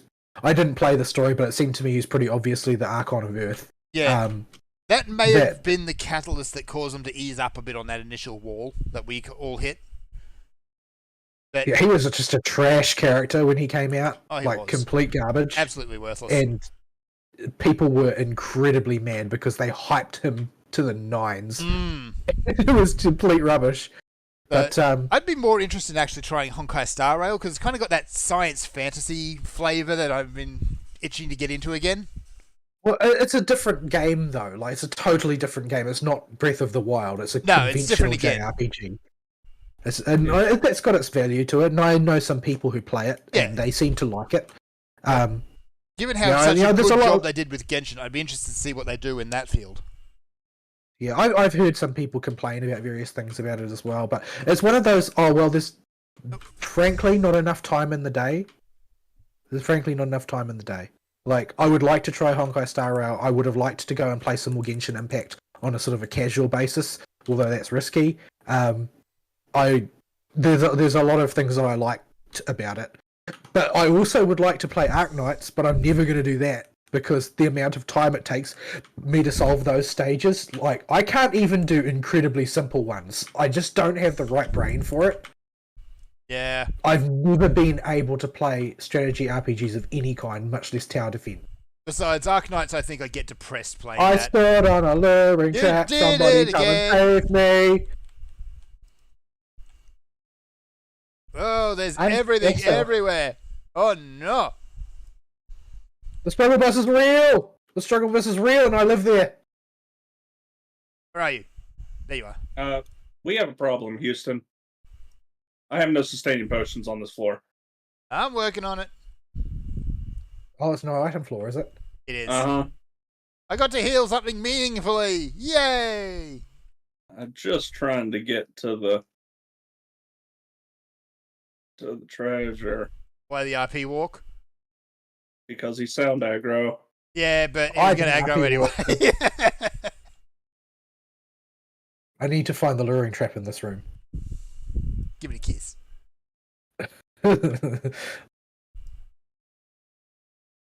All right. But yeah, there's lots of games I'd like to play that I don't have the freaking time for. But yeah, and I have to hire another person again Uh-huh. because I mean this. While it frustrates me every time I have somebody resign, I'm also like a little bit relieved every time somebody resigns for a reason that isn't I hate you and I hate the way you run the place. I'm currently underneath my desk, but I can see that mimic chewing on you. You might want to find that interrupt button. What are you doing under your desk? I dropped my cap. Okay. You dropped your cat? I didn't know you had a cat. My cap for the vape thing. Oh right, you're one of those people. I keep forgetting. What are those people? Yeah, like basically, it's vaping is like the more effeminate version of smoking, with arguably less chance of killing you. I don't know. People have had those aftermarket mods blow up, cause their vape to blow up in their face. Yeah, if they remove the regulator, the what you call it's in them. Yeah, it's. What is the motivation to do that anyway? I don't. You can get it really hot and get really big smoke clouds. But you're What also end? you've got a lithium battery in these things, and you're going to compromise that, and they tend to go bang when they are compromised. Mine has removable batteries that I rotate on a charger. No, Speaking of which, I need to check the lipo in my G36, Airsoft G36, to make sure it hasn't swollen up. Ah, the spicy pillows. Because otherwise, I've literally got a bomb in my bedroom. Yeah. We all remember So I about don't check on it very often, the so- Samsung Note phones. yeah. Keep forgetting I've got that. I need to lock that in a fireproof case or something. Yeah, you know, you can make fun of my vape all you want, but the fact of the matter is, it is so much cheaper than proper smoking. For now. Well, I mean, it's cheaper than a smoking habit. It's not cheaper than smoking because smoking is something you can do in variable amounts. I went for a walk. The yeah, like it's only initially it was cheaper in Australia until the excise taxes got put on it. The smokes themselves are not the expensive part. It is the taxes. Yeah, I think that they Labor tried to basically ban smoking, period, Yeah. in this country, and I think it's being rolled back by the new government that's coming in because actually just trying to outright ban it is just going to create a black market, obviously. Obviously. Duh. I don't know if they were pretending not to know that or if they're really that stupid. They're really that kind stupid. of hard. A and B? It's kind of hard to tell with the Labour Party, you know. I mean, Aristotle has a Labour Party. I mean, not Aristotle. Fern has a Labour Party. He knows what they're like. Oh, yeah. Aristotle is Democrats. But yeah, it's they tried to outright ban smoking entirely, and I don't remember what we're doing with this boss. Aristotle can deal with it. Kill the grey bomb. Just let me play with the little bombs. You guys don't touch them. Yeah. Well, the thing is, when I dance, I hit everything no matter what. So. Yeah, a few administrations back, I think it was a Labour government at the time, it was maybe during the Rudd days, looked at banning smoking outright and realised that was a terrible idea and pulled the cap on that. That's where a lot of these excise taxes come from, is to try and push people away from it instead. By just pricing them out. I wish they would stop trying to do that with petrol. Thanks. Yeah. That was the theory behind it. But you are not going to tax people into spending money on an electric vehicle. I'm sorry. No, it's not going to happen. That's not going to happen. Make the technology viable first. Thank you very much. I don't really even want the technology to be viable. I like internal combustion. And I can carry the fuel for internal combustion wherever I want. I don't need a power outlet. I can drive place in internal combustion. I can't drive anywhere in an electric car from here. Yeah, and what's more, you can drive as far as you can put more gas in your car. That's okay. Have you seen the silly carry things? More with you? Yeah, you've seen the silly things that BMW has been making lately. I think it was BMW. They've got electric cars. They're calling them hybrids. What it is essentially, you know how you see all these stories about people who've been stuck by the side of the highway with their electric car and they've got a petrol generator in the boot? Yeah. Well, now BMW has just built an electric generator into the boot. And they're calling that a hybrid. Well, the thing is, you can get out of getting excise tax. Mm-hmm. If you're selling a car that is not just internal combustion. Like I've seen some, I can't remember who made it, but I saw one that was actually reviewed on Top Gear years ago when the hybrids first started to become a real thing. Yeah. That it was like nominally a hybrid, but had this incredibly piddly electric motor and an enormous petrol engine. Yeah, I wouldn't even have called that a motor. But it was technically a hybrid. It was technically a hybrid. Technically, if you were driving around a parking lot at 10 kilometers an hour, it could do it on an electric motor. Technically correct is the best kind of correct. All right, when it comes to getting around, this is a good there's spot to only take a break. technically correct. Yes. Yep, that's what I was thinking. So here's some music, folks. We'll be right back.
Shippy, yeah, shippy, yo, let's go. Yeah, It's just a matter of time.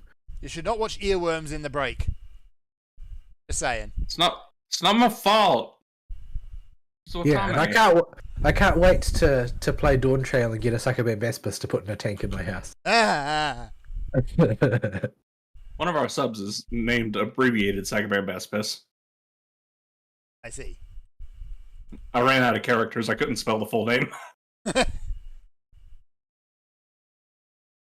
All right. Fern. Yeah, I don't- No. I don't We're have on Balls anything- Week. Yes. I don't have anything much else to talk about because I haven't advanced on any of the particular anime that I've been. Oh, I got mugshotted for some reason. I haven't changed my gear though. You were mugshotted on the last set as well. Yeah, I know. I just didn't realize I was being mugshotted because I haven't changed my gear. The game sometimes does that. It just says no occasionally. Yeah, I don't know. Did I change it? I don't think I changed the glamour. I don't. Maybe I changed an accessory or something I didn't notice. You change your materia. I didn't change my materia because I don't think I've got any materia in my aiming set. But yeah. Anyway, I don't think I've got anything to talk about anime wise. The season is sort of gradually winding down, but there have been no major changes to speak of. I don't think. I think more or less everything has stayed on the level, but it's been a pretty mediocre season on average, I would say. Not really anything outrageously good or bad. It's just sort of meh. We've still got a fairly pathological obsession with isekais, but I expect that that's going to wind down in and of itself. Interest level just isn't there anymore, I don't think. That's been my impression anyway, is that the interest level in isekais has gone down. Yeah. Like it's a cycle until we figure out what the next big thing's going to be. Well, yeah, and I think that really is it. I think some new popular thing needs to come along and steal isekai's lunch. We go back to Mecha, please? Mecha? Yeah. Well, the thing is, it doesn't really cycle so much as it just goes into the bin of reusable junk. Yeah, once something falls out of its payday. Yeah, we're waiting for the next consume product. Yes. Maneuver. Like it's. Yeah, the next Sword Art Online or whatever it's going to be. I don't know what it's going to be. It's sort of hard to tell these things in advance, and then it becomes sort of obvious once they arrive.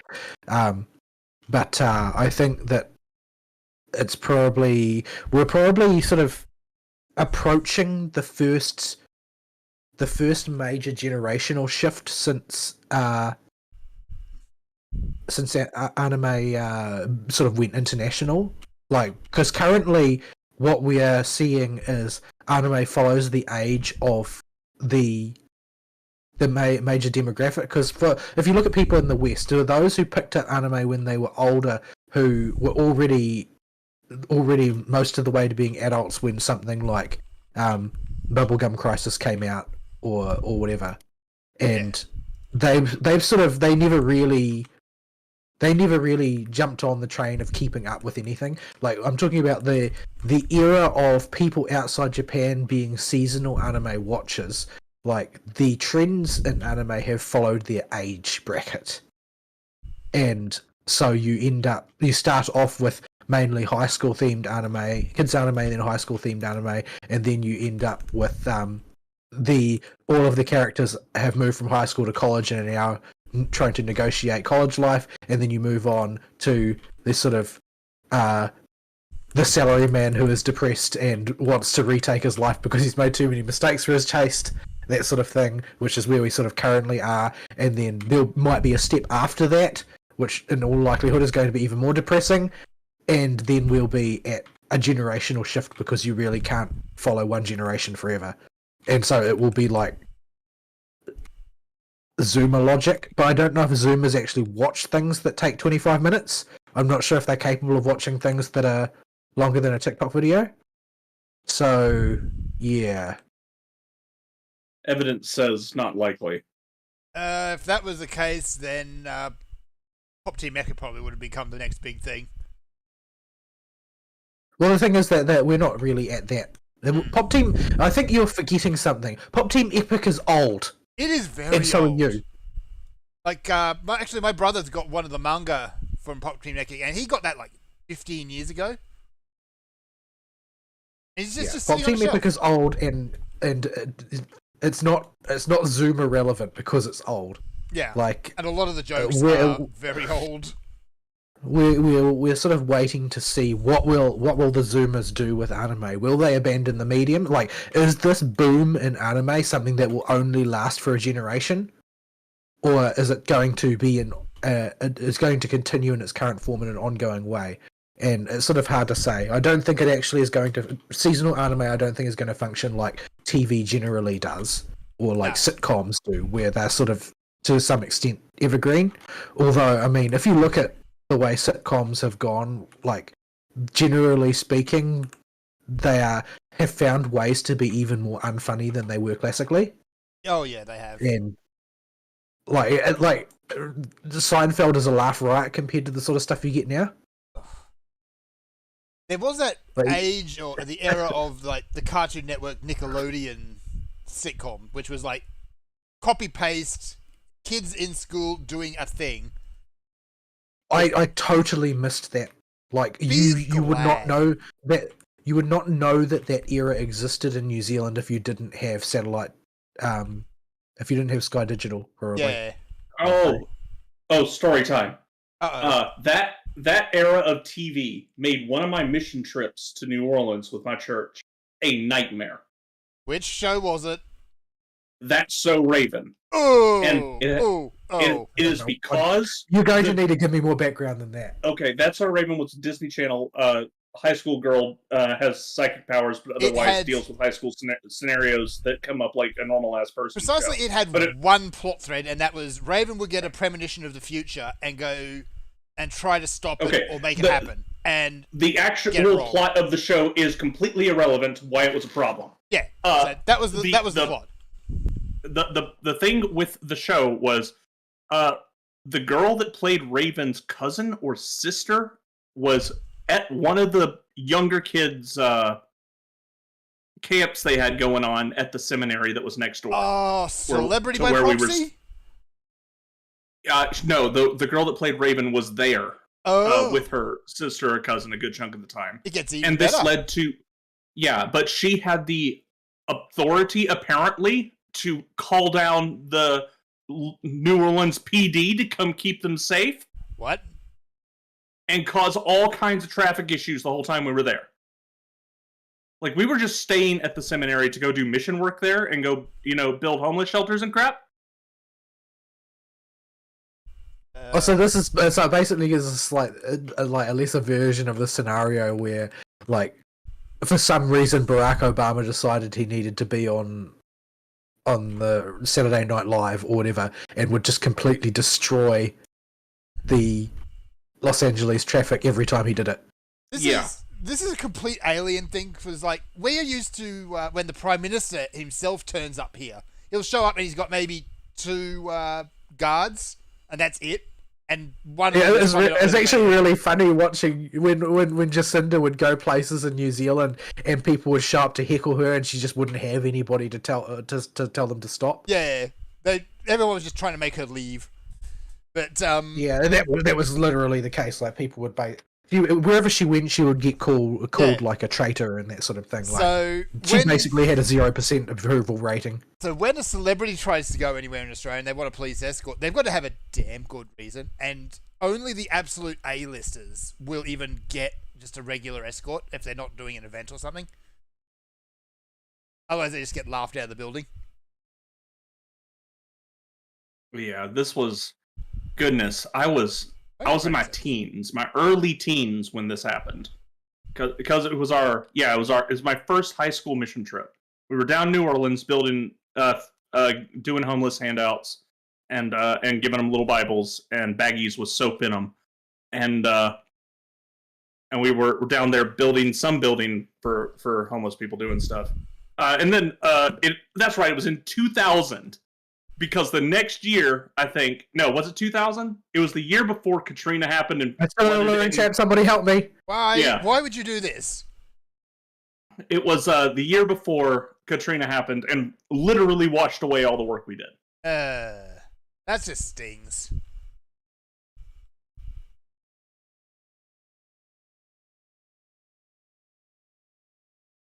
So might have been 2002, something like that. Yeah, sounds about right. Sounds about right. Yeah. So yeah. Anyway, total tangent that when you brought those up reminded me of. So, yeah. So it was a dark era of TV. It's still going, I think, but it's like the same shows, just with different actors, and that's about it. I don't watch the television, so I couldn't tell you. I don't anymore either. On the television either. Like I don't even know what they put on television these days. I have the foggiest clue. Like presumably people turn on the television and watch television, but like I don't know what's on there.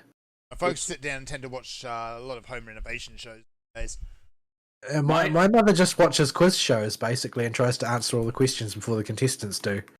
That was what my nana did. My mom likes her murder porn. Yeah, I did actually catch my parents watching Antiques Roadshow the other day, and you know what that means. No, I don't watch Antiques Roadshow. They are officially old. Oh, okay. Only old people watch Antiques Roadshow. Like really old people. I thought it was like boomers watch Antiques Roadshow in the hope that they can somehow make a quick buck off their patrimony or something. I mean, yeah, there's a little bit of that, I suppose. Like, you're supposed to keep heirlooms. That's what make them heirlooms. You're not supposed to try and sell them. It's not what they're for. Although, frankly, after my grandmother passed, we could do with selling some of those heirlooms because, oh boy, she had some stuff. I don't know. My granddaddy has a whole lot of Shriner crap I would really like to get rid of and make some dosh off of. Would anyone want it?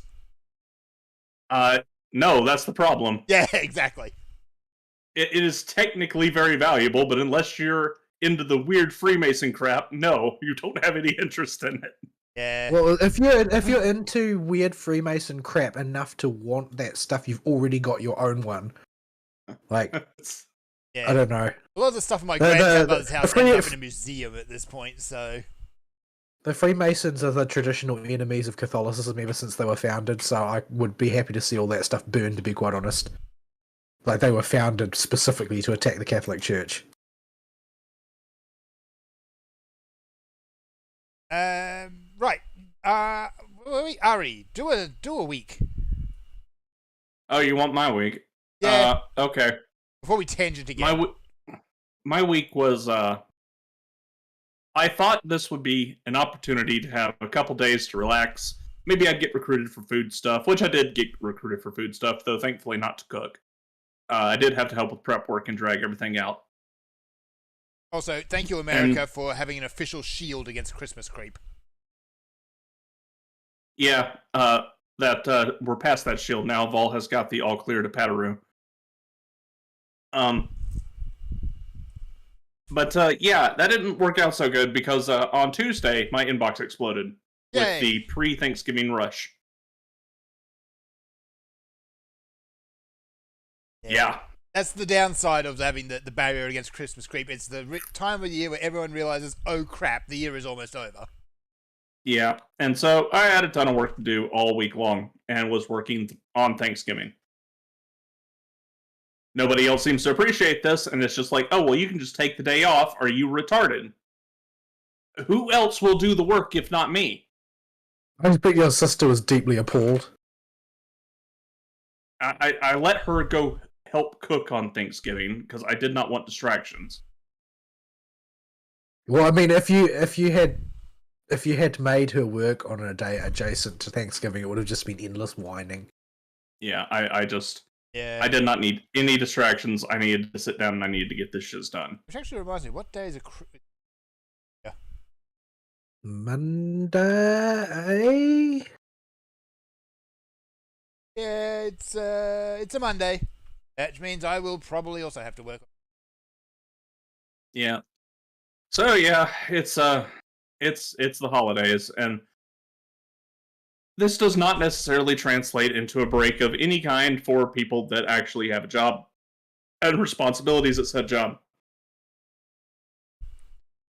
Sadly, yeah. So yeah, big old pain in the keister. The bits of time I did have, I finished up my chew through of Yakuza 4 on the weekend before all this came to a head, and it's Yakuza 4. I like it much better than 3. It doesn't seem very hard based on what you said last week. No, it is very, very easy. And it does have probably one of my favorite just dumb anime moments for the very end of the story. Like all the Yakuza games have to set up the most dramatic possible final confrontation. Oh yeah, and they try to one-up themselves every time. And because the motivation at the end of the day is always money or real estate, because it's Japanese Yakuza, the way they set it up in this game for the big final confrontation is all the money is owned by one of the protagonists. Because when the big shower of money came down from at the end of Yakuza 1, he was there on the streets as a bum and managed to collect a good chunk of it and invest that money and do finance magic stuff to turn it into 100 billion yen. That's some good investments. So yeah, they come up with the bright idea to end the conspiracy by just take the 100 billion yen as raw cash and just stick it on top of Millennium Tower and see who shows up. Okay. He then proceeds to show up in a helichopper and fly it over the 100 billion yen and watch it all scatter to the wind as all the big bads show up to try and jack the money. That's a lot of money. And then you see Kiryu, Saejima, Akiyama, and Cop Man, whose name I forget, all hop out of the helicopter, and Akiyama just looks at his boys and is like, all right, everybody pick an ass to kick. That is word for word what the translation says. and they all each just go waddle off to pick their final boss. This is why I love Yakuza. And you have a back-to-back smackdown of 4 final bosses, one right after the other, of Kiryu and crew just giving the smackdown and calling these people idiots. I really need to play these games at some point. Oh, you absolutely do. They're fantastic. Like, What's the recommended play order though? 1, 2, 3, 4, 5, 6. Yeah. Well, you can replace 1 and 2 with their Kiwami remakes, but 1 through 6. Yeah, chronologically, Yakuza Zero is... You can introduce yourself with 0, but 0 is one of the better ones, so I would save it for later. Yes. I would throw it in somewhere like right after 5. Would be a good place for 0. Yeah, 0 is... After you play 0, everything is kind of a step down for a little while after that. There are a few sub-stories that reference stuff that happens later in 0 that you're just not going to get if you haven't played the franchise. Yep. And then after you play all those, then you can move on to Like a Dragon. Yeah, but it's just it was just a really cool final moment in that game. Where I love Akiyama so much as a character. He's the dude that invested all the money after it came down from the tower, and he starts up a loan business where he only loans money to people he finds interesting. But he's genuinely a fairly altruistic person and not a Yakuza. He's not a member of the criminal underworld or the corrupt dealings that go on in Kamurocho.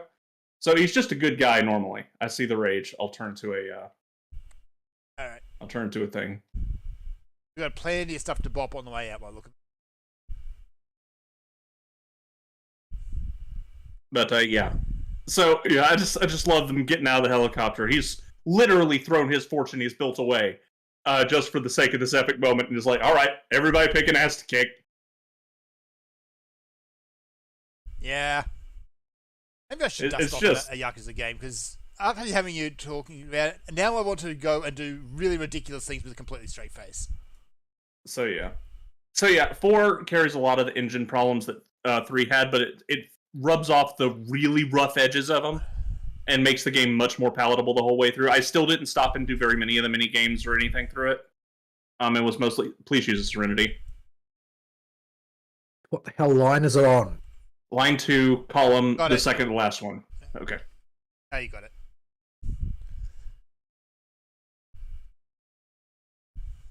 Luring trap. Oh, that's a lot of dudes. Who would do this, Chief? Witching palm.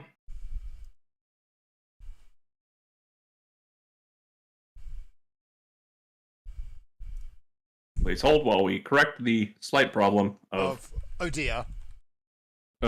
oops. We made a boo boo. We made a boo boo. That was a lot of dudes. There's a dude behind us too. There is a dude behind us.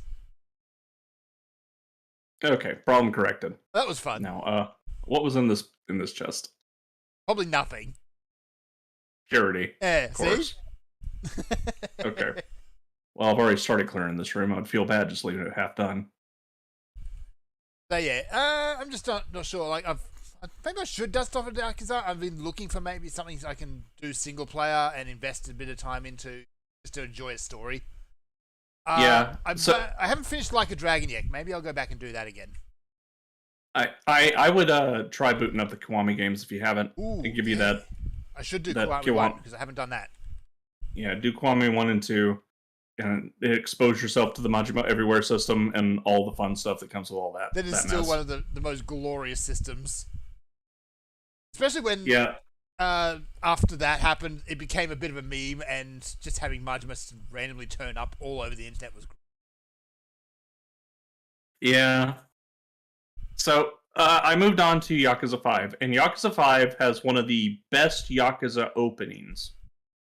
Just opening cutscenes for a Yakuza game out there. It's not very action-packed, but it's a very tense opening, where you meet Daigo, the current head of the Tojo clan, and he's in whatever town they're in that Kiryu's now living in, because Kiryu's been out of the Yakuza for a while now.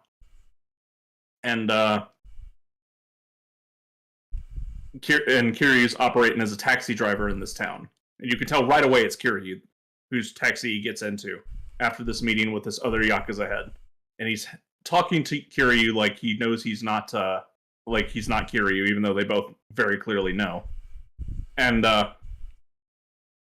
basically asking for advice, and Kiryu just gives him nothing. Like, dude, I'm out. I don't know what you want from me. Here's a secret for about taxi drivers, by the way. We don't give two shits about Kiryu doesn't either, and is going on this long drive with Daigo. And Daigo gets out of the taxi and shows Kiryu respect. Is like, all right, see you around, fourth chairman. And really no good at communicating with taxi drivers. Like I try and be as uncommunicative as possible while still being polite. I just don't really have anything to say to them. Yeah, that's usually how I run things. It's like, if you want to talk, fine, I'll say the same conversation I've had 1,000 times already. But I mean, it's the same as with the hairdresser, right? Like, yeah, they always try and make small talk, but I just don't. I don't really have much to say. But on the other hand, I am no Kiryu, and I cannot do angry silence like that. Oh, yeah, Fern, be sure you're kind of somewhere where my light beam's gonna light beam things. Yeah. So yeah. Daigo gets out, and it just has this beautiful opening shot of Daigo lighting a smoke up and staring at the bridge like he knows something bad's about to go down, and there's nothing he can really do to stop it from going down. He wants to, but he doesn't have anybody he can talk to, so he's just kind of screwed. And he flicks the cigarette off, and you see the cigarette go fly through the air and land in the river as the title screen rolls in, and it shows Yakuza 5. It just is really, really beautiful and well done. I'm trying to get them, but I am... they are not getting gone. There we go.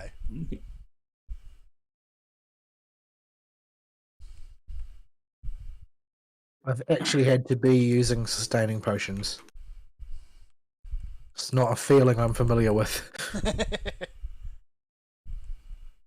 Alright, should be the last batch of these. It's been a while since this guy's taken effort. Well, you're contributing somewhat less than you normally do. Admittedly, yes, I have N button I can press, and I can sometimes press another button to apply my dot. I also like totally just didn't do any of my normal opening Turpit, Wildfire shenanigans I normally do on him before I turn into an angel. Say what? Did you drop me Turpit? Listen, I don't get pot shards. I'm not loaded down with sustaining potions, my dude. I saw you get Ape and Pot Shard somewhere in here. And singular pot shard. So you should have 2 in Pot Shards after we go through the portal. Yeah, you're guaranteed a pot shard at this level at least. So yeah, the game opens really great. You go to Kiryu's story, and he's in this new town where he doesn't know anybody. He's alone. Where'd the orphanage go? You know, even though I really don't like the orphanage kids, it's still a plot point, and it makes you wonder what got Kiryu away from them. Oh, who's this lady that's smushing up on Kiryu when he's clearly not interested in her? And it does a fairly good job of going through Kiryu's story and tying him into a greater conspiracy. And then it ends with the wham line that has totally not happened, because I don't believe for a second that Majima's dead. That says, and Majima, one of the leaders of the Tocho clan, was found dead in Kamurocho. I'm like, yeah, sure he was. No, Majima is immortal. I'm sorry. I will Majima is basically like the Caiaphas Cain of Yakuza. Like even as like 100 years after his death, and he's been buried with full military honors, he's still on the rolls as an active duty. There is that other game, I think it's during the Edo period, and Majima is just there. Oh yeah, like Majima is eternal. Like Majima's going to turn out to actually not be human at all, but he's just like some deity or other that god. Yeah, he's just some deity or other who's just having a good time. Yeah. Yeah. His revelations of personal discovery in Zero actually were an act of apotheosis, and he ascended to godhood. He's the Yakuza equivalent of Doctor Who or whatever. Yeah. But I forget what the game actually was. No, Did they ever explain why Majima is just there in the Edo period? Oh, that they're all ancestors to the Yakuza dudes we'll come to know later. Okay, but that doesn't explain why he also has the same missing eye. Don't worry about it, is the answer to that question. Ah, yes, the Yakuza golden rule. Don't worry about it, just roll with it. Just go with it. Is there a story behind the missing eye of the main Majima? Yeah, yes. It's you finally actually get to see that in Yakuza 5, and in 4, rather. Because 4 introduces you as one of the playable characters is Majima's blood brother, Saejima. And you get to figure out what their deal was with the big... In all the Yakuza games, they'll be talking about this hit that Saejima pulled off where he killed 18 people. And it has the dumbest twist ending at the very end of it you've ever heard of. But it's also so Yakuza, I can let it go. Yeah, that sounds about right. I'm tempted just to outright spoil it. Don't. I think that's one of the things they're best off seeing. Play the games. I know. I'll keep it, but it's a really dumb twist ending. But you finally get to see that, and the knock-on effect is, why wasn't Majima there if his blood brother was the one doing the hit, and they were both supposed to be there together? And you hear about this hit and this fact that Majima wasn't there as a mystery going all the way back from Yakuza 1, and they finally in Yakuza 4 they're the same person. No, it turns out Majima was indisposed at the time by a third party, and they took his eyeball. He was too busy being everywhere. Well, he's too busy being stuck somewhere. Under a traffic cone, probably. Manhole cover is rattling. Yeah. This is before Majima went full leopard print coat and went crazy. Yeah. Became full-on Majima. Majima doesn't have much in Yakuza 3 that he does, but I did need to take a screenshot of something that happened, in that his one incident where he does pull up is after Chapter 9, which is basically just one ginormous cutscene in Yakuza 3. He just pulls up to rescue Kiryu from the national, the Japanese CIA people, in a pink dump truck with leopard print curtains in it, while he's in his usual Majima attire, and just pulls through them all. Yeah. I remember seeing a a fan comic. Like I hadn't gone looking for any. I just happened to cross my timeline. A fan comic of like an epilogue where Kiryu's sort of like in bed asleep with his love interest. They've gotten married. It's after the story and whatever. And the love interest wakes up in the middle of the night because she hears coming from outside the window, Kiryu-chan, and then it's got like her internal monologue lamenting that she didn't know what she was actually marrying. Yeah. Kiryu-chan. So she didn't realize that she was going to be marrying Majima as well, effectively. This is another reason why you shouldn't play Yakuza 0 as well first. Is because you lose that uncanny feeling when you're seeing Majima being comparatively sane at the start of the game. Yeah, because you see Majima get to the point in his character in Zero where he becomes the Mad Dog of Shimano. Yeah. But before then, he's perfectly okay to play the straight man. Yeah, he's like a normal guy. If you see him start as the straight man, it doesn't have the same impact when he finally goes full Mad Dog. Yeah. So you got to have the full effect of, this isn't Majima, what is this, who is this, why? Of Kiryu-chan. And how do we get from this to Kiryu-chan? Yeah. So yeah, the story begins in the new area with Kiryu in Yakuza 5, and he's a taxi driver. And Fern, you might appreciate this. He has a fully fledged, really robust minigame of taxi driving that is the polar opposite of GTA. Oh, you actually have to drive it properly? Yeah, and here's the problem if you're playing this game as an American. We drive on the other side of the road. The wrong side, yes. So, yeah, Japan, they drive on the left. Yeah, we don't do that. So if you're American, you have to obey all the traffic laws. And in your country, do you have a concept? It may not be called right-of-way, because you can't just turn right. But you have right-of-way if you're at a four-way stop with a traffic light. No. There's technically, there used to be right-of-way rules.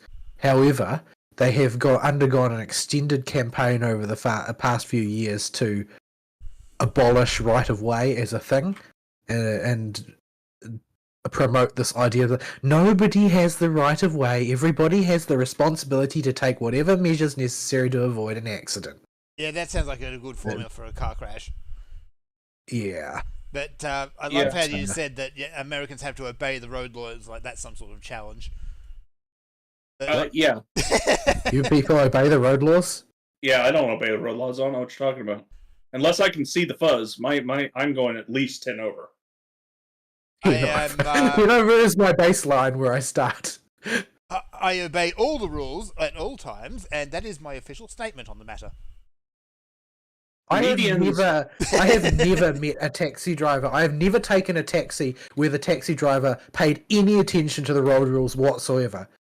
Like the sort of most aggressive drivers that I've ever been in cars with have been taxi drivers. Oh yeah. Yeah, because the fuzz are less likely to pull you over. To a point. But time is money. That's the big thing. The faster you can get people from A to B is, the faster you can move on to the next job, and the faster you can make more money. And this is an actual calculation you have to do when sitting there following the laws of the road. If somebody's, gonna have a baby in your back seat and you need to get them to the hospital or whatever, you need to decide: do I really want to wait out this entire traffic light? It's only 10 points off if I just run it. Yeah. For me, it's about petrol is extraordinarily expensive. I could get to work really, really fast, but I'm going to have to pay for the petrol to do that. So you got to pay for it either way. But yeah, you see the taxi drivers who will take all these long routes and they'll drive slowly and make all these extra turns. No, those people are idiots. But the flagfall fees are way higher than the actual incremental fees. They're not that if bad, you can just get more fares, you're going to make more money. End of story. Yeah, the faster you get from A to B, do that quickly. That's how you make your money. You don't dawdle on one person because there's every chance that they will be able to contest it. Also, if a person feels exploited, they'll just use Uber next time. Exactly. I have a policy against using Uber. I always use a taxi. I've actually been heckled on the street by people for riding in a taxi Yeah, that's just because I'm not using an Uber. I don't understand it. It's always fucking Zoomers, but you know, this is what Zoomers are like. But no. I use taxis because the car is clean and the taxi driver may not be a sexual predator. Yes. Anyway, where were we? Yakuza. Right, Kiryu and his taxi driving. Right, so you have the taxi driver minigame, and you use this to accrue taxi points and rank up your taxi. And you use these taxi points that you get from your job to get a payout of some pretty good dosh for... Kiryu makes some good bank driving a taxi. Kiryu is a fictional character. Kiryu also automatically has jobs deposited in his job receptacle window that he can take on whenever he wants. So, there's that. People will just wait for him. Yeah. Instead of ringing him every 30 seconds to ask stupid questions. Yes. So, Kiryu has a boss to handle all that, presumably. And all these taxi points that he accrues can be spent on purchasing upgrades to his taxi, which he then uses in street races against the Street Devils, a local street gang that are racing taxis and other drivers and throwing them off the road with the reckless driving, and the only way to get them to stop will be to beat them in a race of their own game. Yeah, I don't understand the logic, like, because what's going to make the taxi driver race with the racing gang? Because he happens to have a cop in his back seat when one of these devil killers or whatever pulls up next to him and starts trying to run him off the road. And the cop's like, just take him on. I know you can do it, Mr. Taxi Man. And so Kiryu, of course, being Kiryu, is like, turns into Initial D. Yeah. And with the full Webstep Initial D soundtrack, they'll just discount bargain bin Initial D was Eurobeat. It was not Webstep. Yeah, Eurobeat, not Webstep, but Eurobeat soundtrack going the whole time. And you take these guys off to the races on the freeway, and you use the upgrade points that you got from driving your taxi like regular to put like more nitro in your taxi and get better chassis and wheels and all kinds of stuff to make yourself a better race car. It's a very in-depth mini game for something that's really, really stupid, but it's also really Yakuza, so I'm okay with it. Do you have any taxis with like? Do you have any taxis with like multi-stage turbos and nitrous oxide? No, I do not. I think I found why you need to sell the business. Oh, that and my fading sanity. But yeah, it's a fun mini game.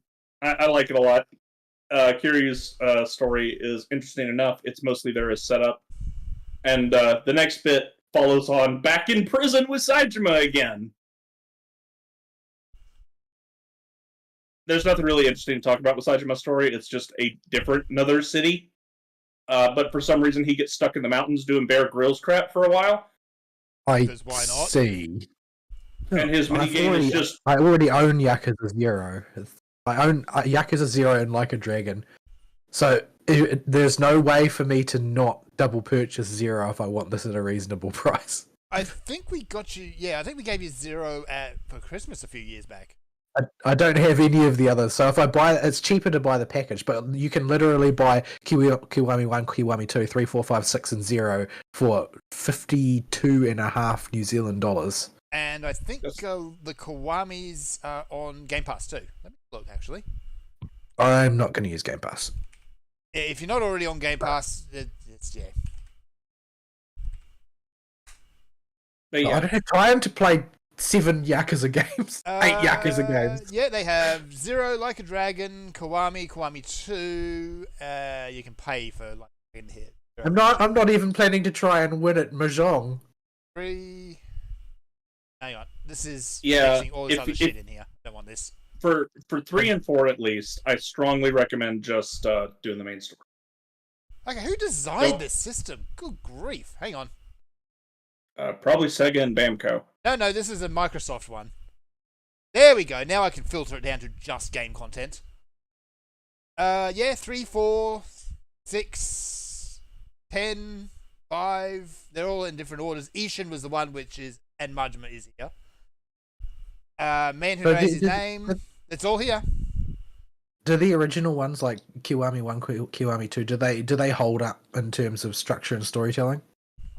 Yeah, the Kiwamis are full remakes, not just remasters. So they rewrote them as well? Yeah, they touched up a lot of the beats that either just got retconned as the story went on, or just needed a bit more time to put forward the ideas they wanted to. So the restructured story, I think, in the Kiwami games makes for a much better experience overall. I remember once a long time ago, I watched a video on YouTube of the Yakuza games being shown to actual higher ranked Yakuza for their opinion. Oh dear. Yeah. And they were like, I don't understand why he dresses like a low end thug even though he's supposed to be really important in his clan. I mean, to be fair, everyone dresses kind of ridiculously. Sharply, but ridiculously. Yeah. Apparently, the original Yakuza had involvement from high-end Yakuza for putting the concepts together. But I sincerely doubt they stuck around past that initial interview phase that the guy did when he put it together. Yeah.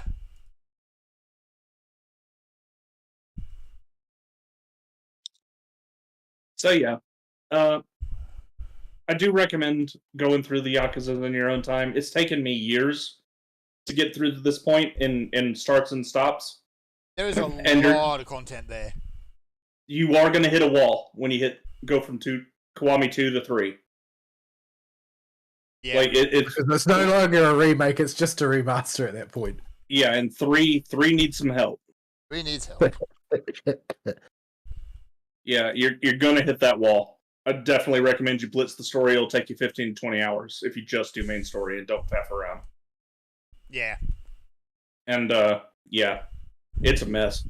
And then 4, you don't have to blitz the main story in 4, but the side content is not much better than 3's. You can pretty well zip the main story in that one too. It's a bit longer, going to take you about 20 to 30. And I don't know about 5, but it feels about 3 times as big as the other 2 games. Yep. I have finished 2 routes, and I plugged maybe 12 hours into the main stories, but I got distracted with Taxi Time. Yeah, and Zero I did not care about is huge on its own as well. So yeah, Zero's pretty massive too. yeah, I did not get distracted by Bear Grylls with Saejima. That mini game I found not very interesting at all. Although you do get to punch a bear. that's always a plus. Like there's a literal boss fight against Bear. Just bear.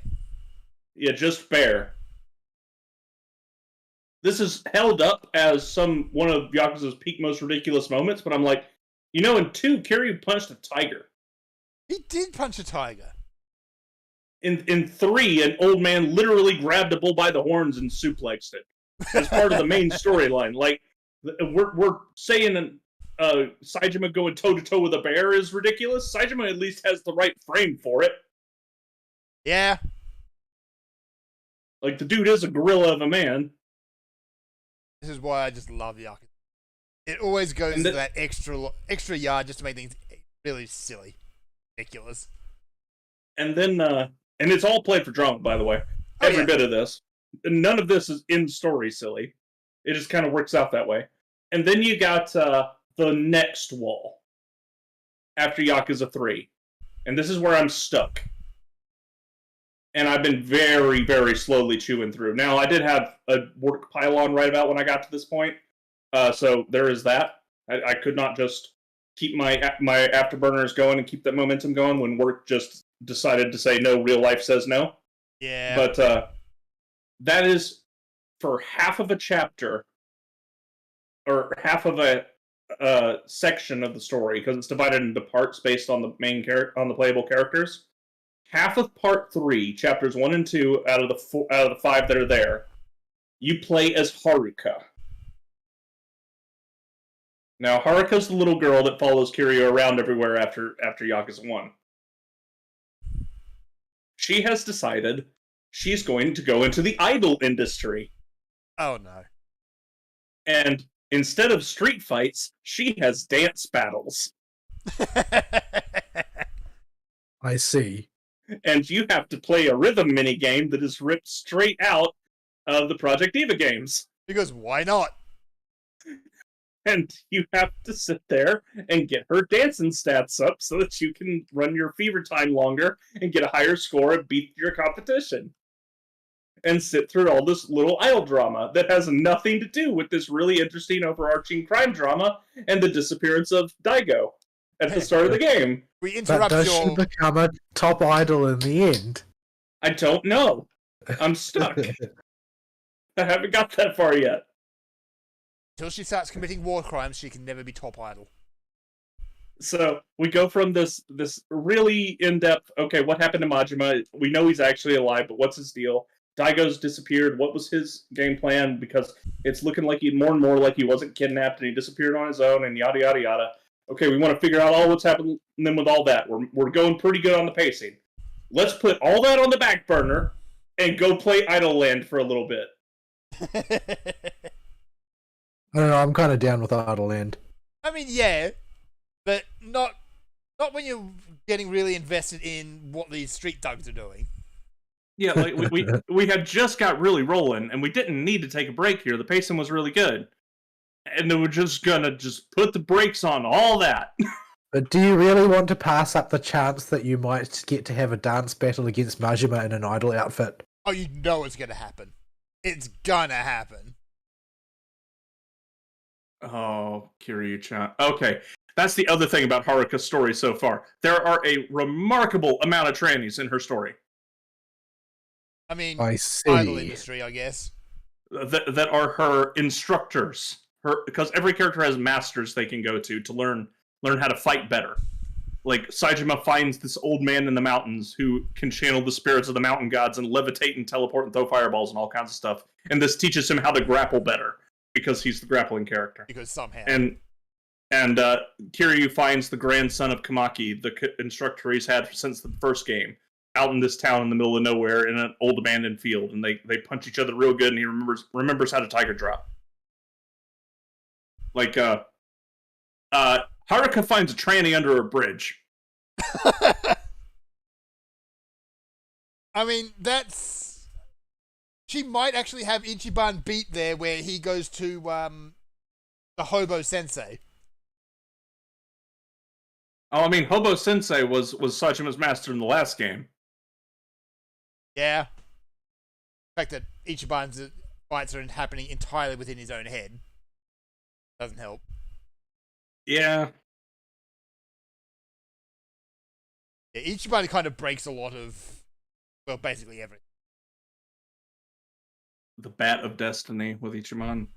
Yeah, the fact that he's pulling a baseball bat out of a solid sidewalk somehow. Yeah. One of the characters in this game is supposed to be attached to baseball as a former baseball star or something. He's supposed to be like the last story. I don't know what he's up yet. But I also just want to get through Haruka because I want to see more of Akiyama, the loan shark guy that I mentioned before, the one with the heart of gold. That gives the alright everybody pick an ass to kick guy. Like, his story is coming up and he's off in the background, but has not done anything. And the second half of Chapter 3 is very clearly going to be his story. But we just got to go through Haruka first and go through all this idol drama. It doesn't help that her teachers and the people that coaxed her into it are played like they're supposed to be sympathetic, but just come off as vultures. Well, it is the idol industry. It is the idol industry. Like I just don't care about these guys. They're all evil. Like, you can give them all the sympathetic backstory all you want. They basically blackmailed Kiryu into getting out of Haruka's life so they could strong arm Haruka into being an idol. So yeah, that's where I'm stuck. When I actually get some time where I'm not eaten by the real world and can just power through this in one go, I'll do that. But yeah, I had the real world come a knocking, and I couldn't keep going. Can't lock the door and ignore it. Sadly. Yeah. When the email goes bing, I go, ugh, and I have to do what it says. Yeah. It's a very familiar noise. It is an incredibly familiar noise. I have avoided turning on my work laptop all day. I'm hoping that I can avoid it this weekend, but my hopes are not high. It'll happen eventually. Somebody left one of the cupboard doors open at work and let some outside air into the lab. Oh no. Oh, I don't want outside contaminants. air into the lab. Because the outside air is full of spores. Yes. How serious is the airlock getting into the lab, by the way? Not terribly serious, because you can keep all of the serious stuff locked down more or less just by being conventionally cautious. The problem is you can't just leave the door open all day. No. Like, generally speaking, it's like we have a certain tolerance level for spores in the air. Like, we don't require it to be perfectly clean. We don't do medical work, so it's not like as serious as if you're in production for medical supplies and that sort of thing, where you've got to be like ultra clean. We only have to be clean enough that our results are good, but we've got sort of like the reception has like a pass-through cupboard and a pass-through fridge, where the reception will receive things from outside and they will process them and then push them into the pass-through cupboard. So you're supposed to open the pass-through cupboard door, put the sample in, close the pass-through door, and then the lab side can open the door on their side and take it out. But the reception just sort of left the door open all day while opening and closing the sample drop-off doors. So the reception air in reception is more or less the same as air outside. Yeah. And so the air in the cupboard became more or less the air outside, meaning that every time the lab opened the cupboard door to get samples out, they would get a gust of outside air and going into the lab. So we ended up with some QCs I wasn't too pleased about. And I'm hoping that we can get through the week without that having any backlash. But it remains to be seen. I would say something like it's a pass-through cupboard. Common sense would dictate, but you know. The one thing I found is that common sense is by no means common. Like, most of the problems that we have come from either one of two reasons. Either, number one, somebody did not use their common sense at all and just did something boneheaded for no reason. Number two, somebody thought they were being clever and took a shortcut that they figured nobody had thought of, because obviously they're the cleverest person ever. And then they took the shortcut and ran hard up against the reason why we don't take that shortcut. Mm-hmm. And that's usually the cause of my woes, is, you know, people who think they're clever and people who don't think. Yeah. Alright. Alright. Unfortunately, anything else for your week, Ari? Because we are kind of stretching at this point. Nope. I stretched as stretch as I can stretch. Is the stretchiness. Unfortunately, there's no news, because this is the pre-announcement season doldrums. Everybody's holding their breath because they are very eager to see what the Doritos Pope has to say this year, I guess. It's a big marketing exercise that people tend to pay a lot of attention to. Yeah, I'm glad I didn't. I'm glad I didn't get a Steam Deck because of that. They announced that new Steam Deck earlier this month, the OLED one, and from the people that have seen it, they just say, "Oh, well, it's just masses better than the original. Like, it's not even comparable." Yeah, so apparently the color brightness and on the original was just not as good as it should have been, according to most people who reviewed the device. And a lot of the competing devices made by Asus and that are just better in pure screen terms. They've got their own issues, particularly with the like UI optimization, that sort of thing. But the screens on the competing products are just better, so that's probably why Steam has released an updated model. Yeah, I like the idea behind the Steam Deck. I'm glad they didn't end up going down the Steam box route like they were originally looking at, because variables and those things were just But I'm still not in the market for a Steam Deck because I've got a solid gaming laptop and I'm just perfectly happy with that And I got a for the Switch. time being. So if I need to be portable, I've got my Switch. I don't have very many games on my Switch. I keep thinking, oh man, I should take my Switch with me on this trip or whatever. But it's like, well, realistically, I'll just be playing Monster Hunter Rise because it's like one of very few games I've got on the Switch and it's incredibly awesome. And then I end up thinking, well, what do other people play on their Switch? Like, I don't even know. I'm not really into Pikmin, so... Monster Hunter Generations is on sale if you feel like a bit of old school Monster Hunter.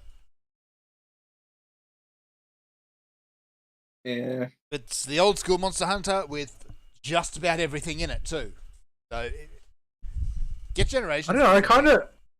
I kind of missed out on Frontier with the really wacky stuff, which is what I was sort of curious about. So did I. As well as Monster Hunter Online, which was a thing for a little while.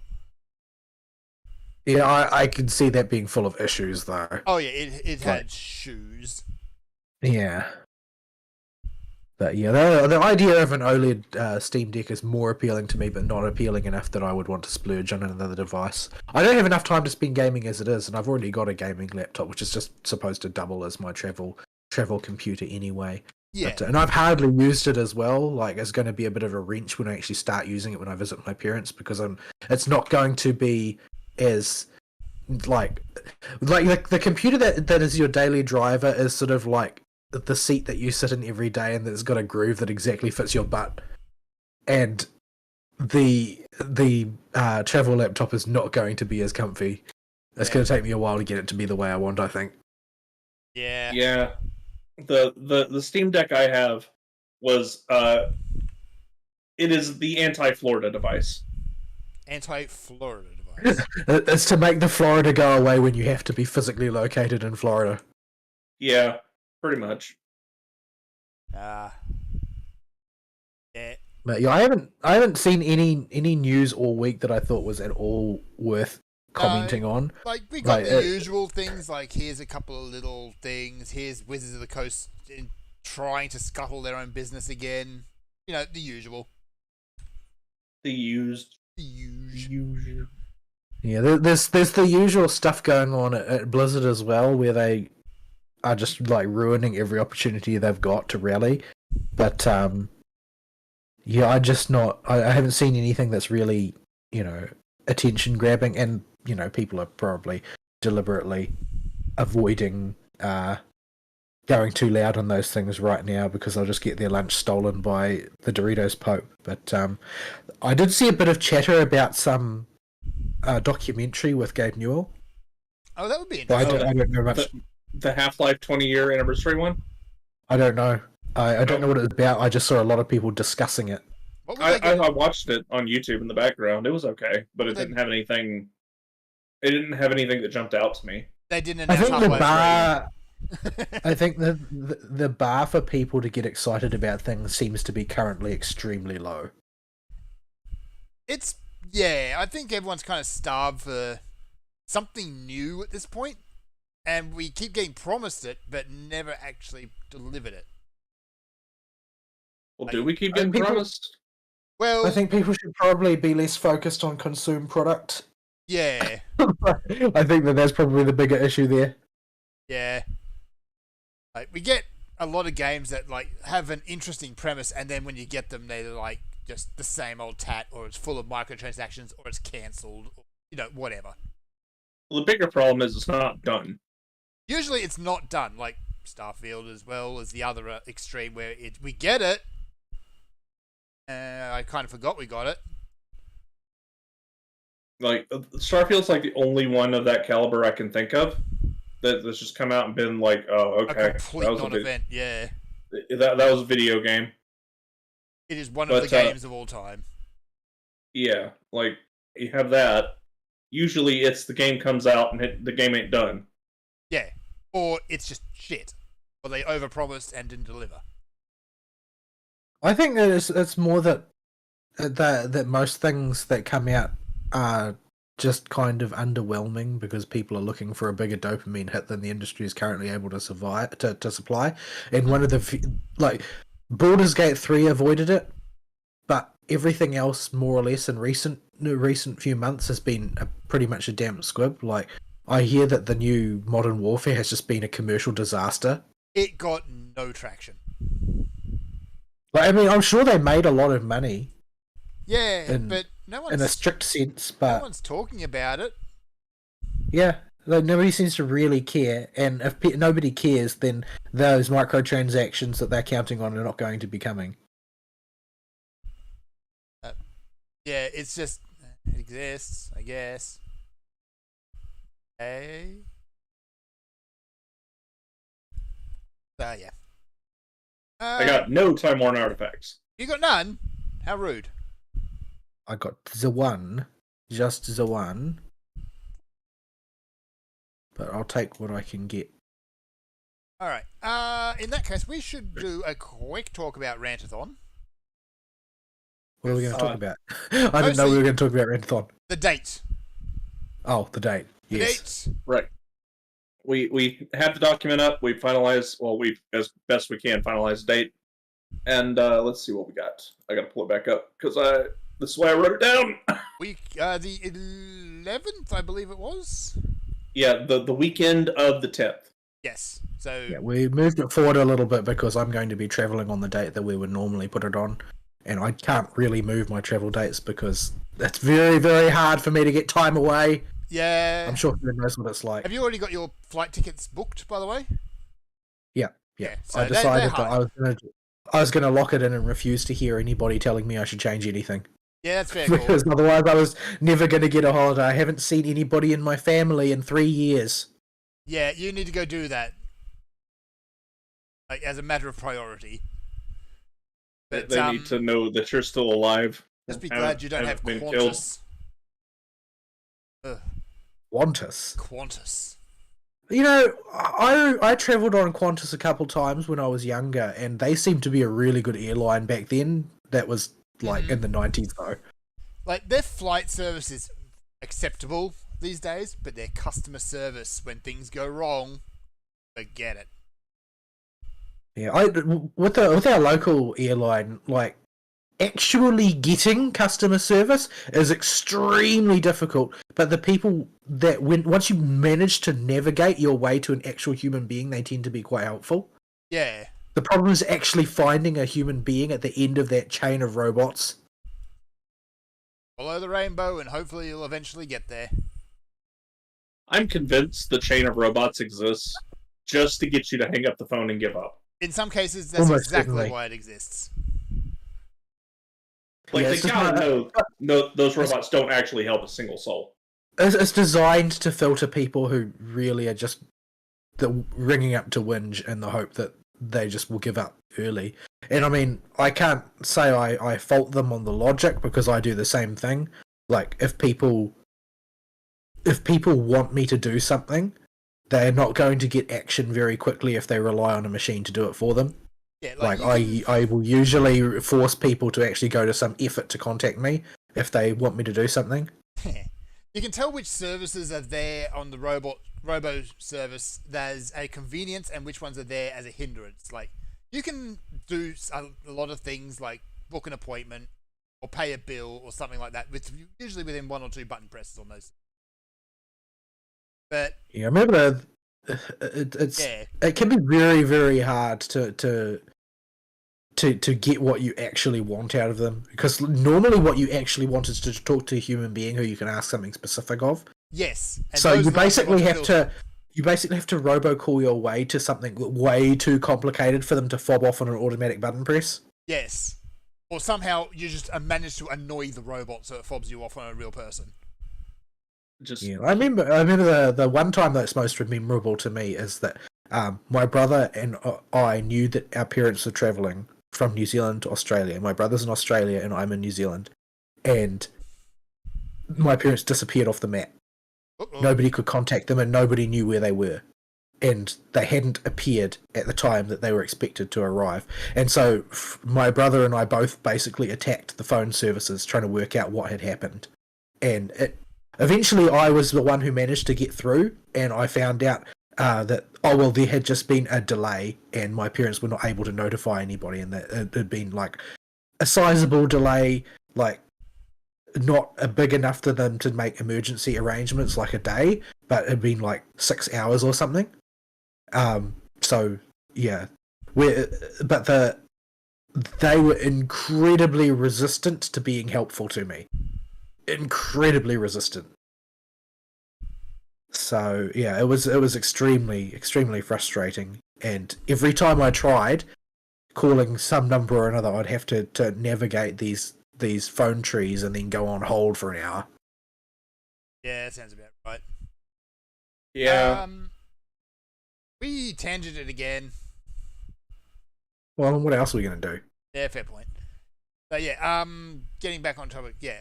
So weekend of the 11th, so the 10th for the States and the 11th for people on the correct side of the world. We didn't discuss the time, did we? No. I assumed it would just be normal-ish show time, maybe plus or minus an hour. I'd move it a little bit earlier in the day. Yeah, I would definitely move it earlier in the day because I can't be doing this at 3 in the morning. I'll die. Yeah. Okay. Like, I'm not as young as I used to be. I'm sorry. All right, we can. If we finish at 3 in the morning, then I have to start, preparing to sleep and stuff. So, all right, I won't get to bed until the next day. We can do minus. Has 2 hours earlier work, or you want to go even earlier? 2 hours works for me. We can do that. First of all. 2 hours seems fine. So that would be 10 a.m. Australian Eastern Time, if you don't lie to yourself. Being that we're all old now, we probably won't carry on for 13 or 14 hours like we used to. No, I don't think we have that in us anymore. I'm expecting us to ring it in about hour 8 to 10. Yeah, we'll see. Yeah. I'm half expecting something to catch fire and one of us having to run away at some point as well. Yeah, that's not unlikely. Yeah.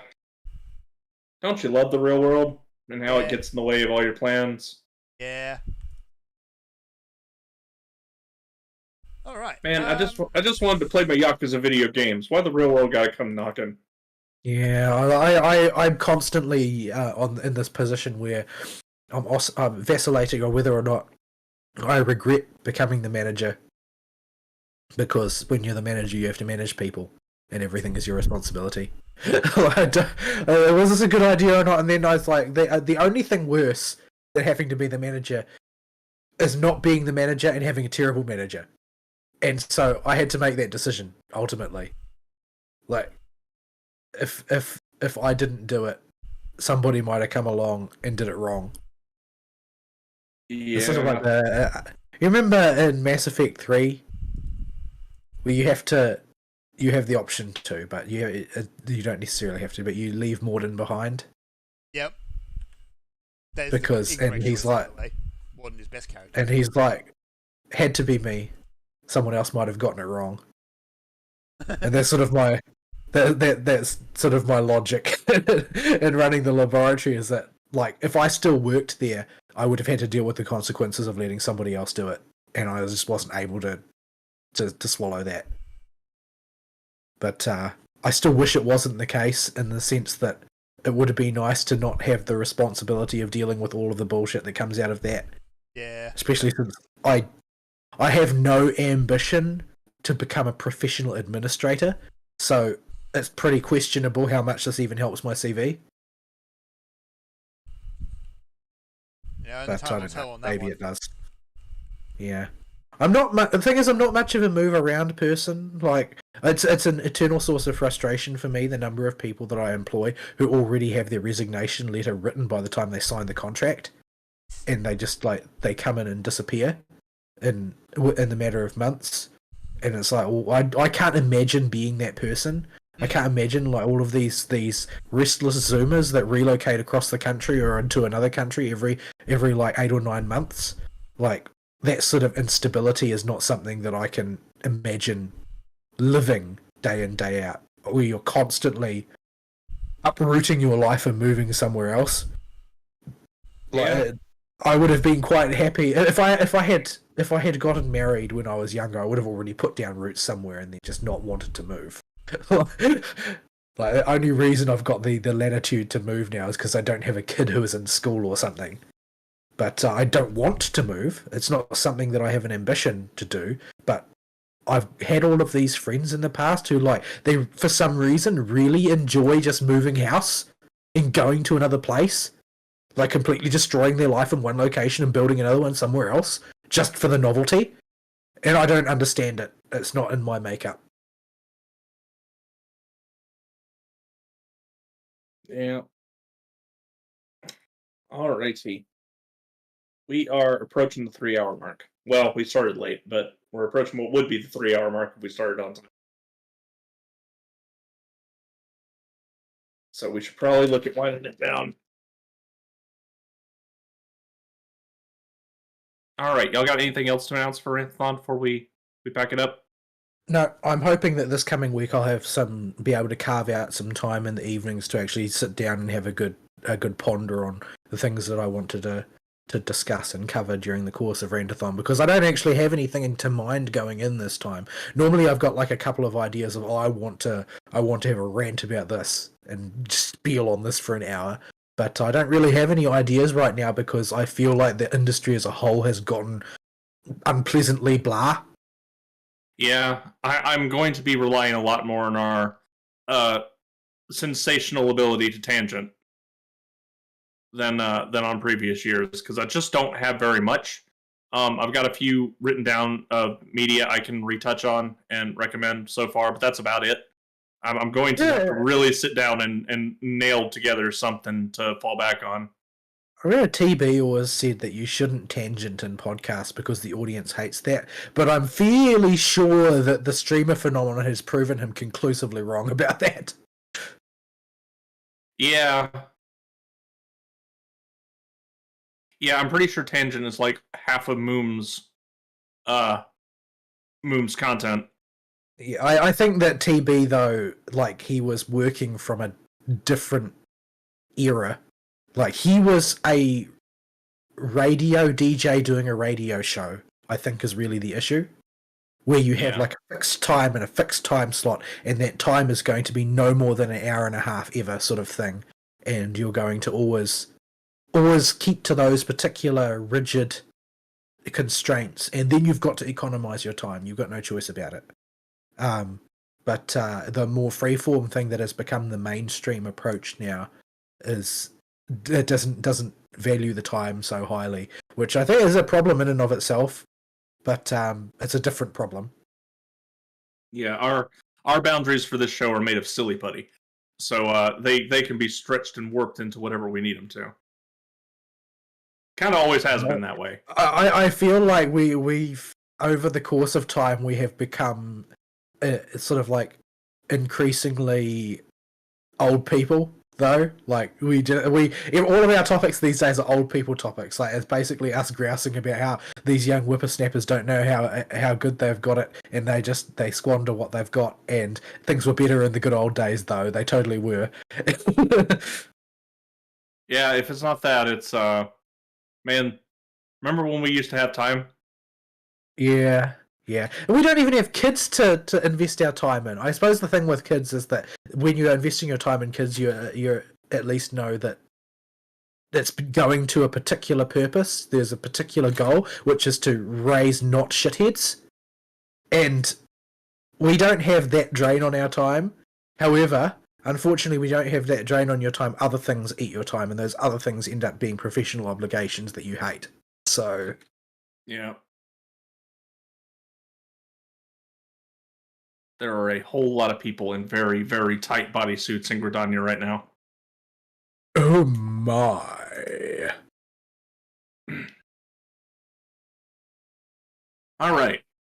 So, next week will be the last show before Rantathon, I think. Yeah. Right. Do we have a date for the Doritos Pope show? Do we know that we're going to have access to the nominations list by then, or we've got the nominations list already? I printed it out on the. Is it completed? Because they usually dribble it out. It looks pretty dang complete when I copy pasted it. Well, we'll just assume that it is then, I guess. Yeah. So, yeah, we've got at least the nominations. I think his show is this coming week or the week after. But shows you how much we care about the current state of the industry when we don't even know. Well, we just know it's going to be like the same guy is going to get up drunk. He's going to kiss Kojima's butt some. Like he's going to do all the usual Jeff Keighley things. The question is the issue is that his show does provide an efficient précis of what the industry thinks about itself right now at this moment, which is what is worth talking about. The actual awards are only sort of like a sideshow, but what they reveal is how the industry sees itself.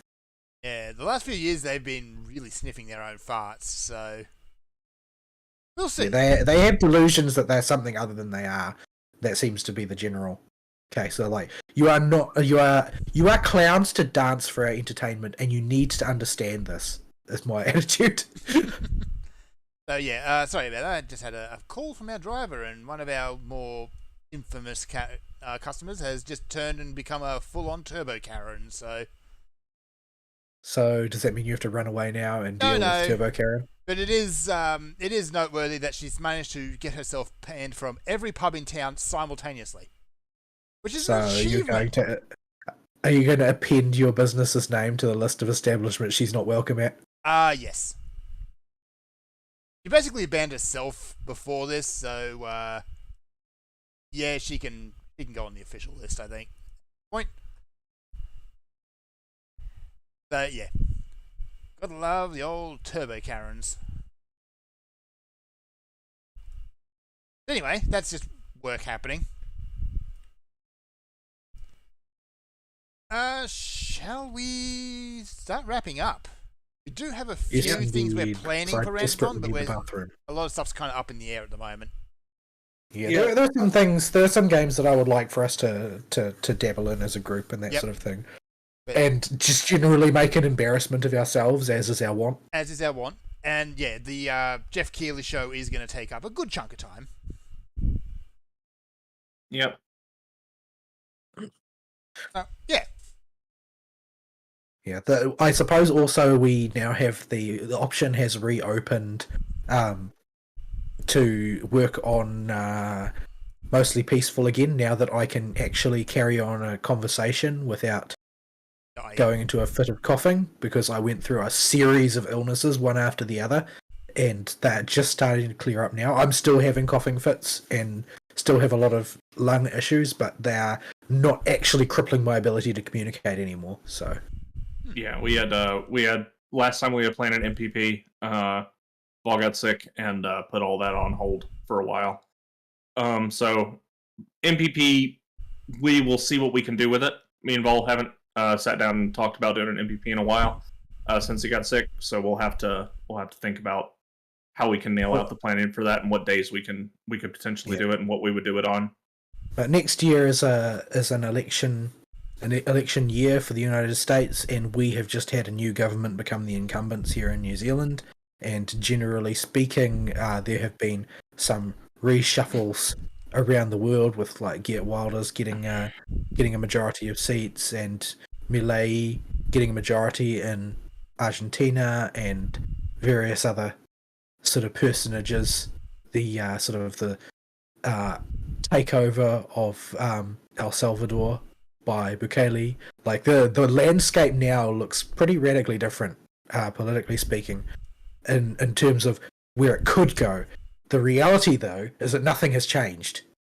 Yeah, it's a question of like, is there actually momentum, and that's the big question for discussion for the coming year. Is there momentum for any change in any country, Western, Anglosphere, or otherwise, or is everything just being fake and gay, and this is all just window dressing?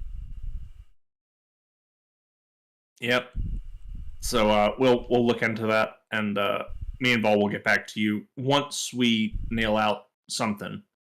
We'll have to kick ourselves in the butt and get some motivation on a particular topic and really get that will probably be it out. Brandathon, because Brandathon is going to be our immediate priority. I would say early next year is about the earliest you're going to get that. Like when are battle lines going to be drawn for the primaries? Like, what time of the year does that usually happen? This year is special. Or this primary is special. Because... I know it's special, but they still have to go through the motions. Yeah, I don't know. Normally the primaries don't really kick until January, and they'd already kicked months ago, where we'd started the debates and started figuring out who's going what. And normally you wouldn't have that junk figured out until about April, and you'd have it sorted by the end of April, early May. The party conventions are going to have to like issue official lists on who are we actually legitimately considering, because nobody who is not like named Nikki Haley or DeSantis have actually started campaigning, sort of thing. Like the others are, I don't even know why Nikki Haley's trying, but yeah, the others, it's movement on that front seems to have been very sporadic and disorganized from all comers. So I don't know when things are going to start fall into line, because it was very clear last cycle that you had very obvious battle lines drawn, like everything was ordered in ranks and volleying at each other in an orderly fashion, even though, you know, it turned out that all of that was just window dressing. But yeah, at any rate, there's all topics that are in the back of our minds for discussion following up after Rantathon, and then we will work on that project when things start to move, because everybody is anticipating 2024, although the real question is not really who's going to win the election, but is democracy going to be a thing going forward, or has everybody already started to assume it doesn't take place anymore? Yeah. Yeah. Well, that's going to be my running theme throughout any MPP we do. That's going to get my jimmies in a bunch. Yeah, I'm not really. For me, it's sort of more of an abstract question, because I'm not a person who favors democracy. I think that the universal franchise was a miserable idea, and that monarchy is the way human societies are supposed to operate.